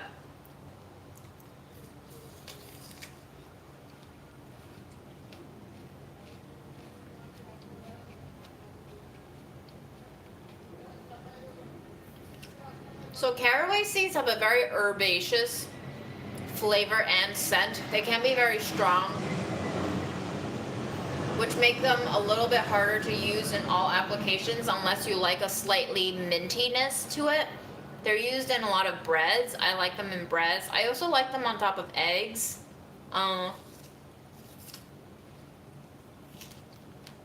Savory pancakes could be really good.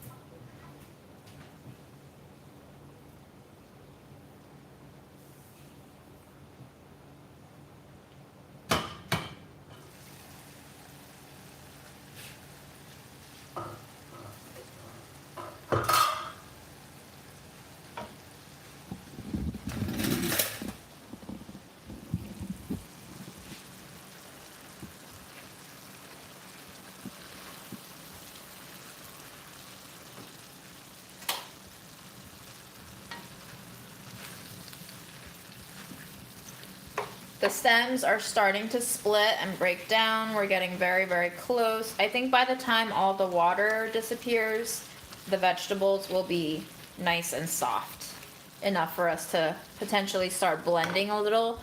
Although if the greens aren't too fibrous, I might want to not blend it potentially.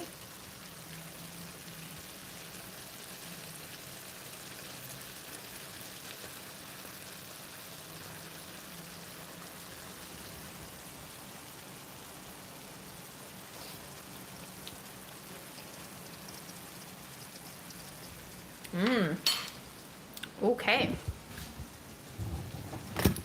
I kind of like that actually. A lot.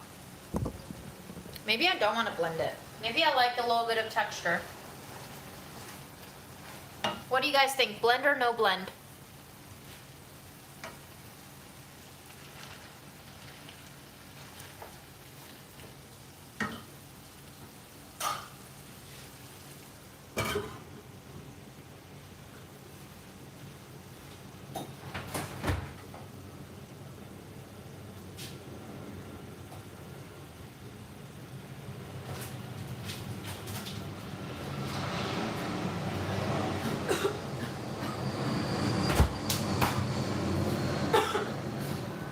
Oh my god, I got so excited and I gasped. And then I ended up having some of the vegetable go down my air pipe. But do we remember this? Should I put this in there? Should I put some cheese sauce in there? I feel like it's gonna make it so much better if we put it in there.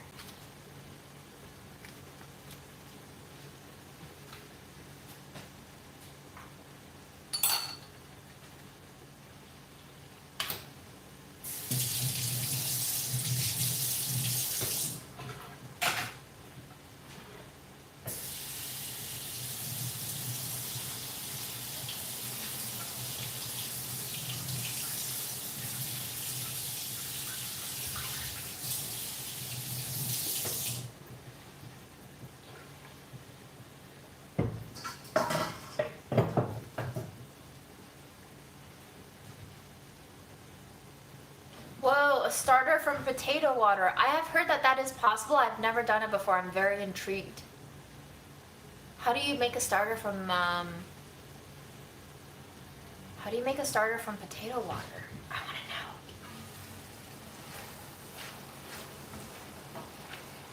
I've also heard that people make starters with like grape juice and other fruit juice, stuff like that.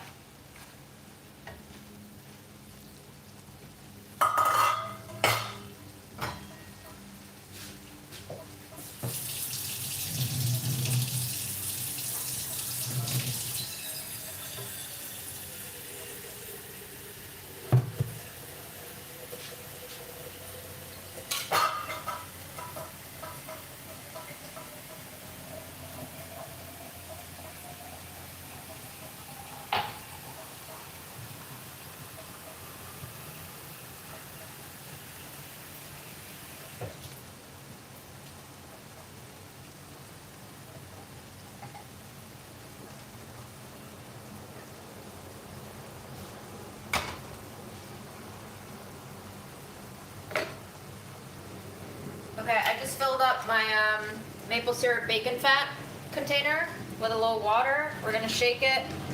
We're gonna pour the rest in there, and we're gonna make a little bit of more moisture for the cheese sauce to melt into, because otherwise it's just gonna get really clunky in there.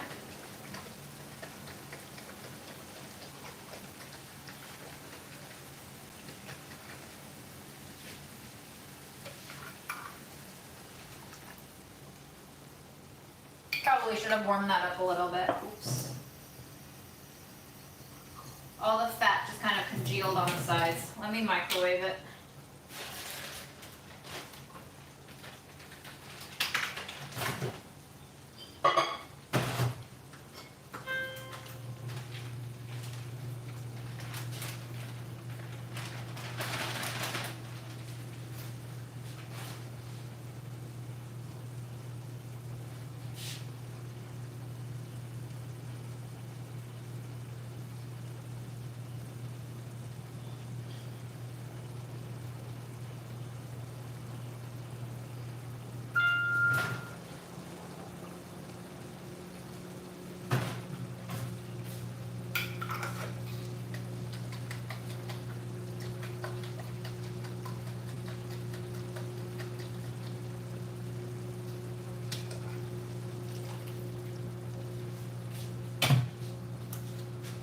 Alrighty.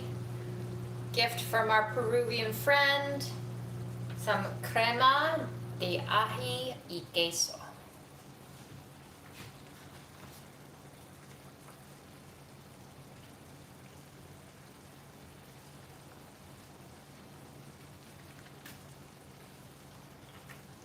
Truly a luxurious existence I lead.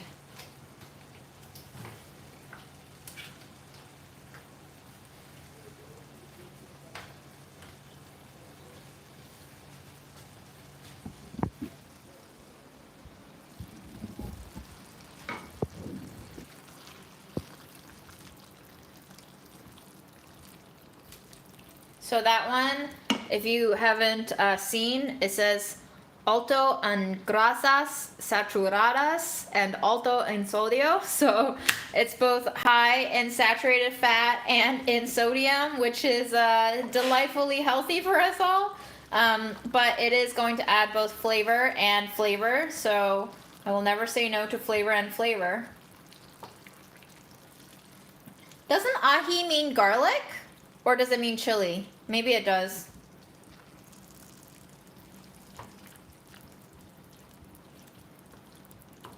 Oh, you're right. It is a type of pepper. You're right. It's like a ají panca, I think. So yes, chili and cheese.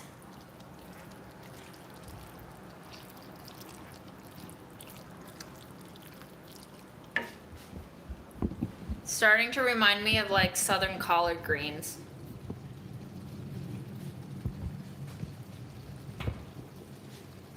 My god, it smells so cheesy.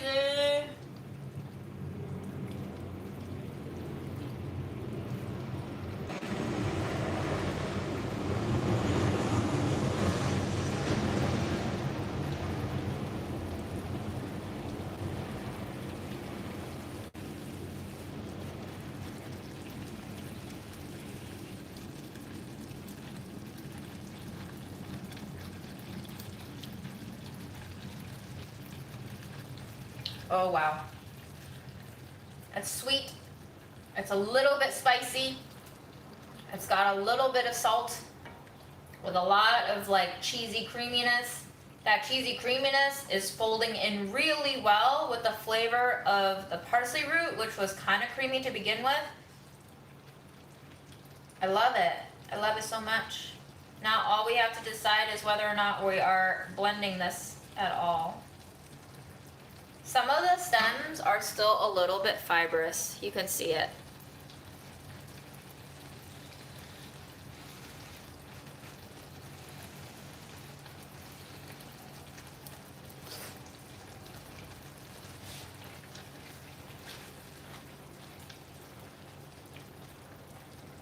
Wow. Let's try a piece of the parsley root itself.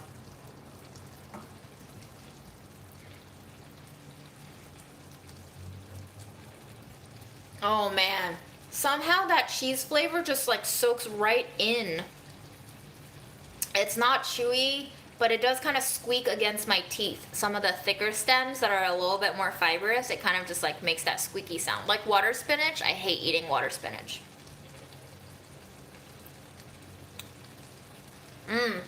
Wow. Parsley root is completely falling apart. We can mash it right now if we wanted to. All right, heat off. Let's immersion it.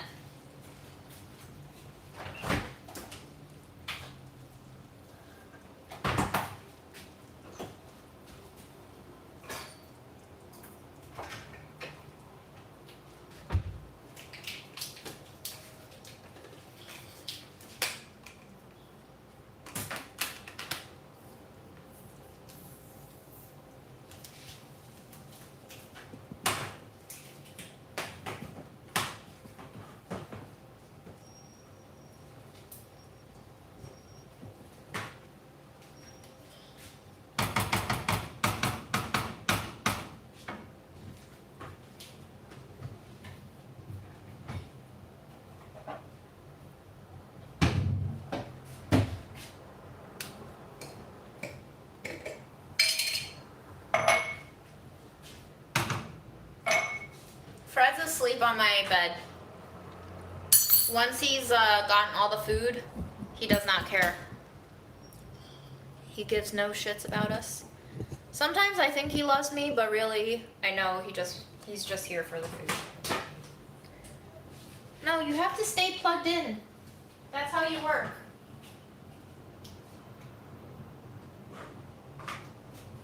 Thank you. Oh my god, why are you not staying plugged in?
Yeah, I didn't own an immersion blender until I had to have one for one of the hosted videos that I had to shoot for Delish. And I was like, do I really need it? And they were like, we would like it if you could use it.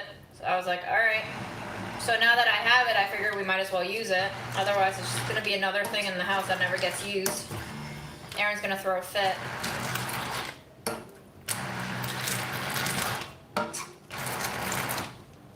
It does splatter quite a bit, but...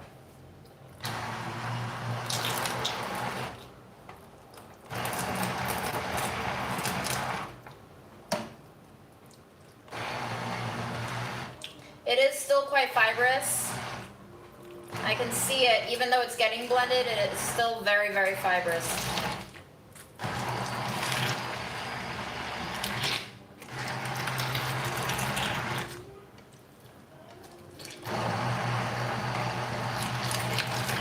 We would love a 2-bedroom. That would work so well. But it's really hard to find an apartment in the city that checks off all of your boxes and doesn't cost half of your body limbs to be chopped off, you know?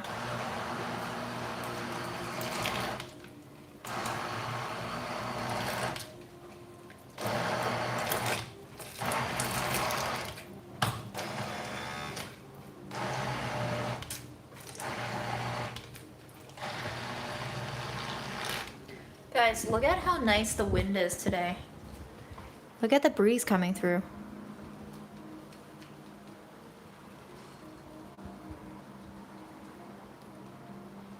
Pretty relaxing, huh? All right, back to blending.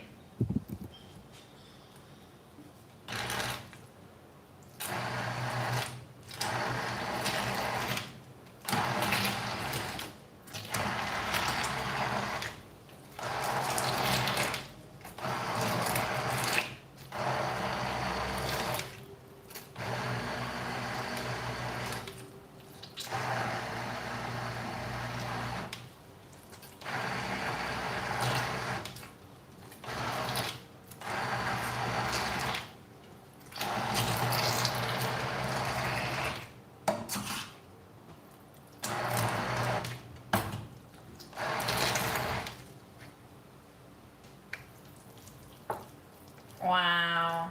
There is still a lot of fibers. You can totally see them just like peeking out. But man, mush time, babes. Ooh, okay. That was a little forceful and that got everywhere. Hold on.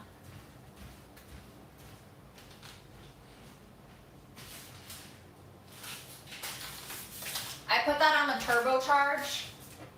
And that was a little too charged. But I think what I'm gonna have to do is start putting it into a jar and then blending it, because otherwise my pot is so shallow, it's going to splatter everywhere. And I just mopped, so I do not want that to happen.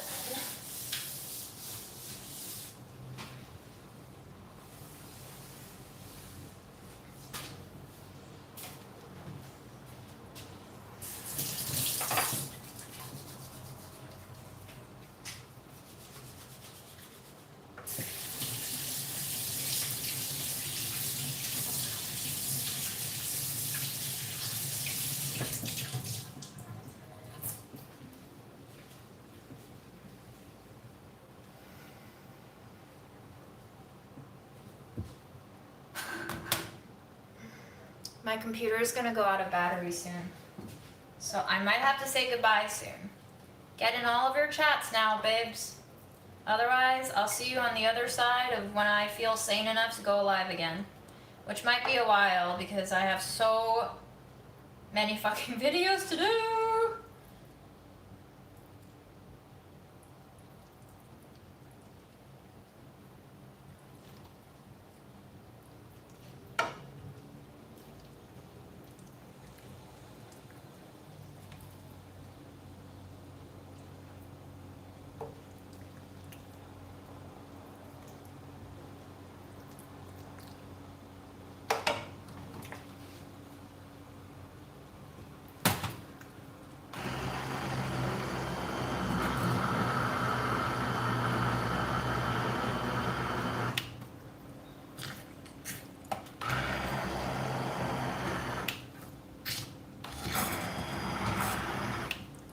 Wow, that's real satisfying, y'all. Get a shot.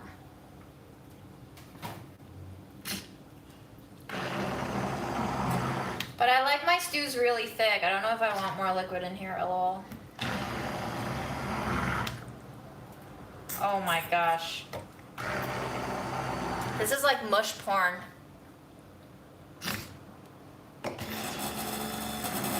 It's It's not so much a soup as it is just like thick baby food, you know?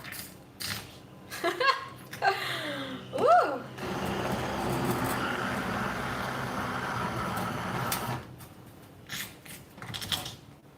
Wow. What a ridiculous sound. What an absolute ridiculous sound.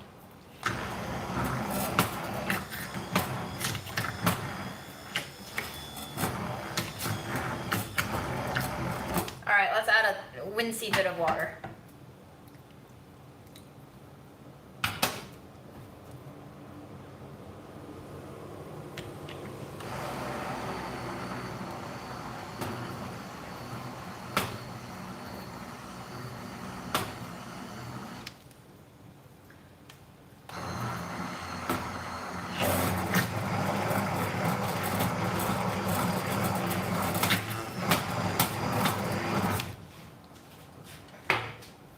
I need to up the speed to get it really smooth.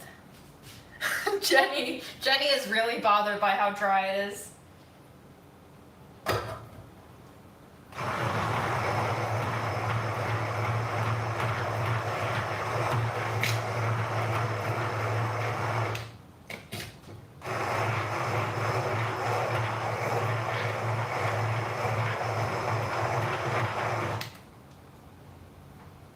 Bye, Liza.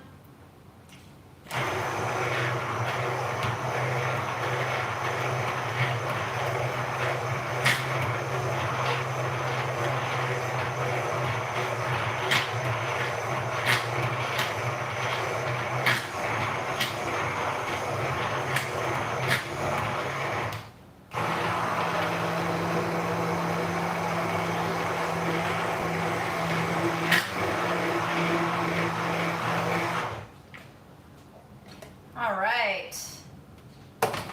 Well, that is one jar complete.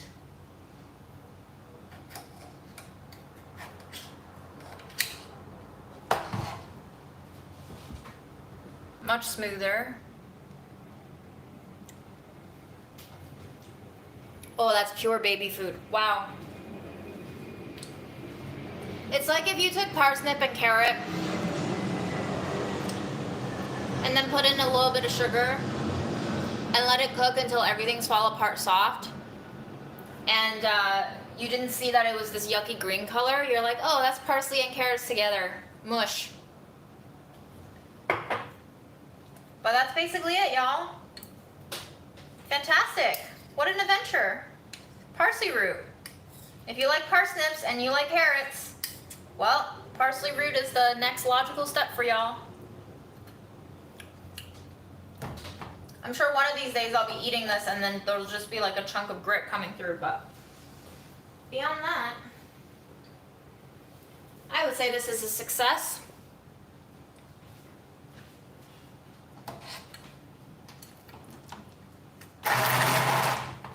Definitely do this in a jar where it's tall, so you don't have to have it splatter all over the place. Unfortunately, I don't know if any of my other jars are wide enough. Maybe this one is. Yes, perfect. Feel free to drop off, guys. That's about all the content today. Otherwise, you can just watch me make mush. Probably make a mess really soon as everyone's gone.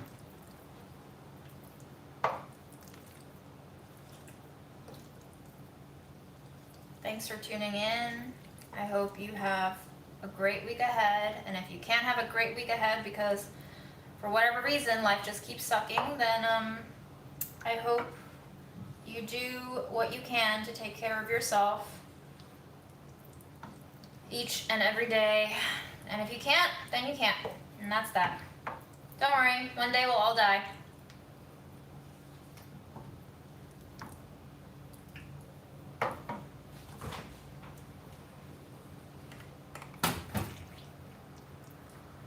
That's probably too full, isn't it?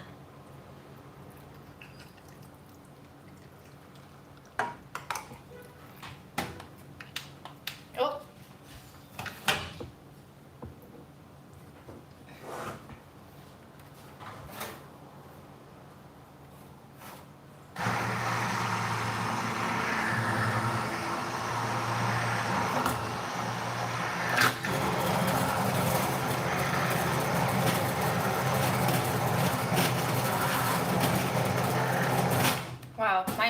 really makes a rattling noise. Very bad.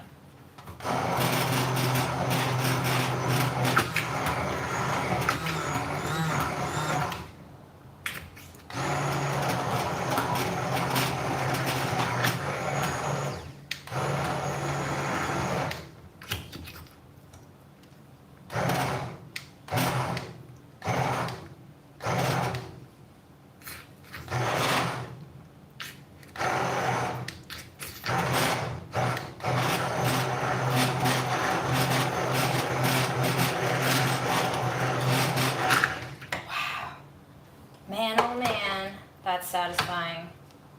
Mush for days.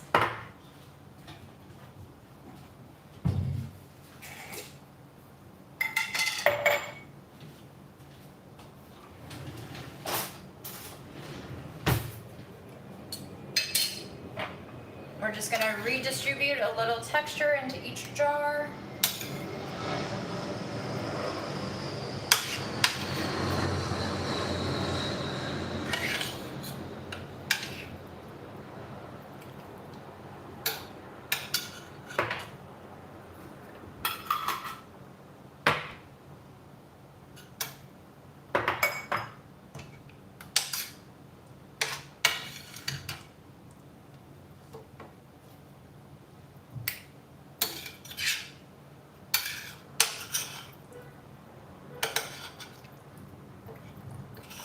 Probably end up eating all of this tonight anyway, knowing myself and my tendencies. Slightly more nutritious than turtle chips, at least.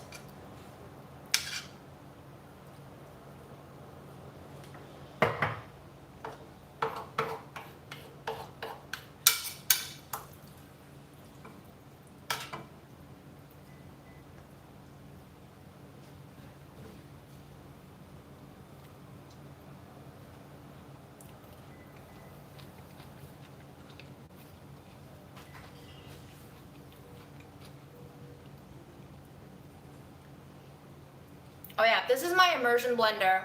That red thing behind the cutting board is my Vitamix. I'm not using the Vitamix because I believe the container for the Vitamix is heat proof, but I still feel very queasy about putting really hot stuff into plastic. So I very rarely use my Vitamix for hot soup blending. It's also a pain in the ass to clean and to go around the blade.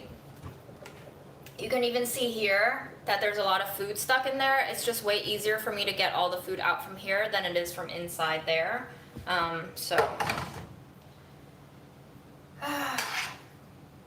really happy with the way this turned out, guys.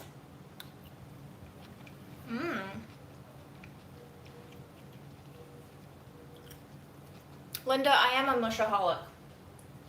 And you know, if I end up having more root canals and 3 teeth by the time I hit Fred's age, then yeah, it'll work out to my benefit that I love mush so much, you know?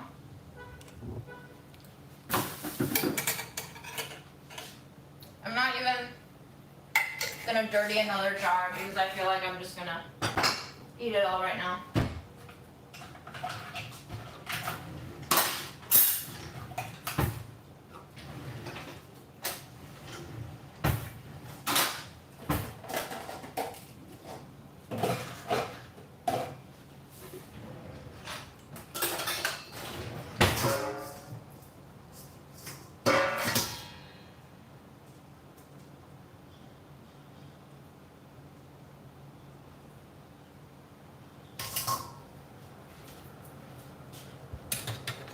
Okay, y'all, I'm gonna say bye.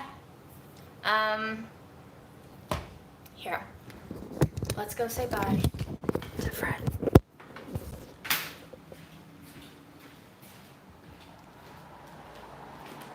How are things? I'm gonna say bye to Fred for the people. Fred, would you like to say bye-bye? Sleepy boy. So sleepy. Yes. Bye, Fred. Bye, people. Bye, Fred.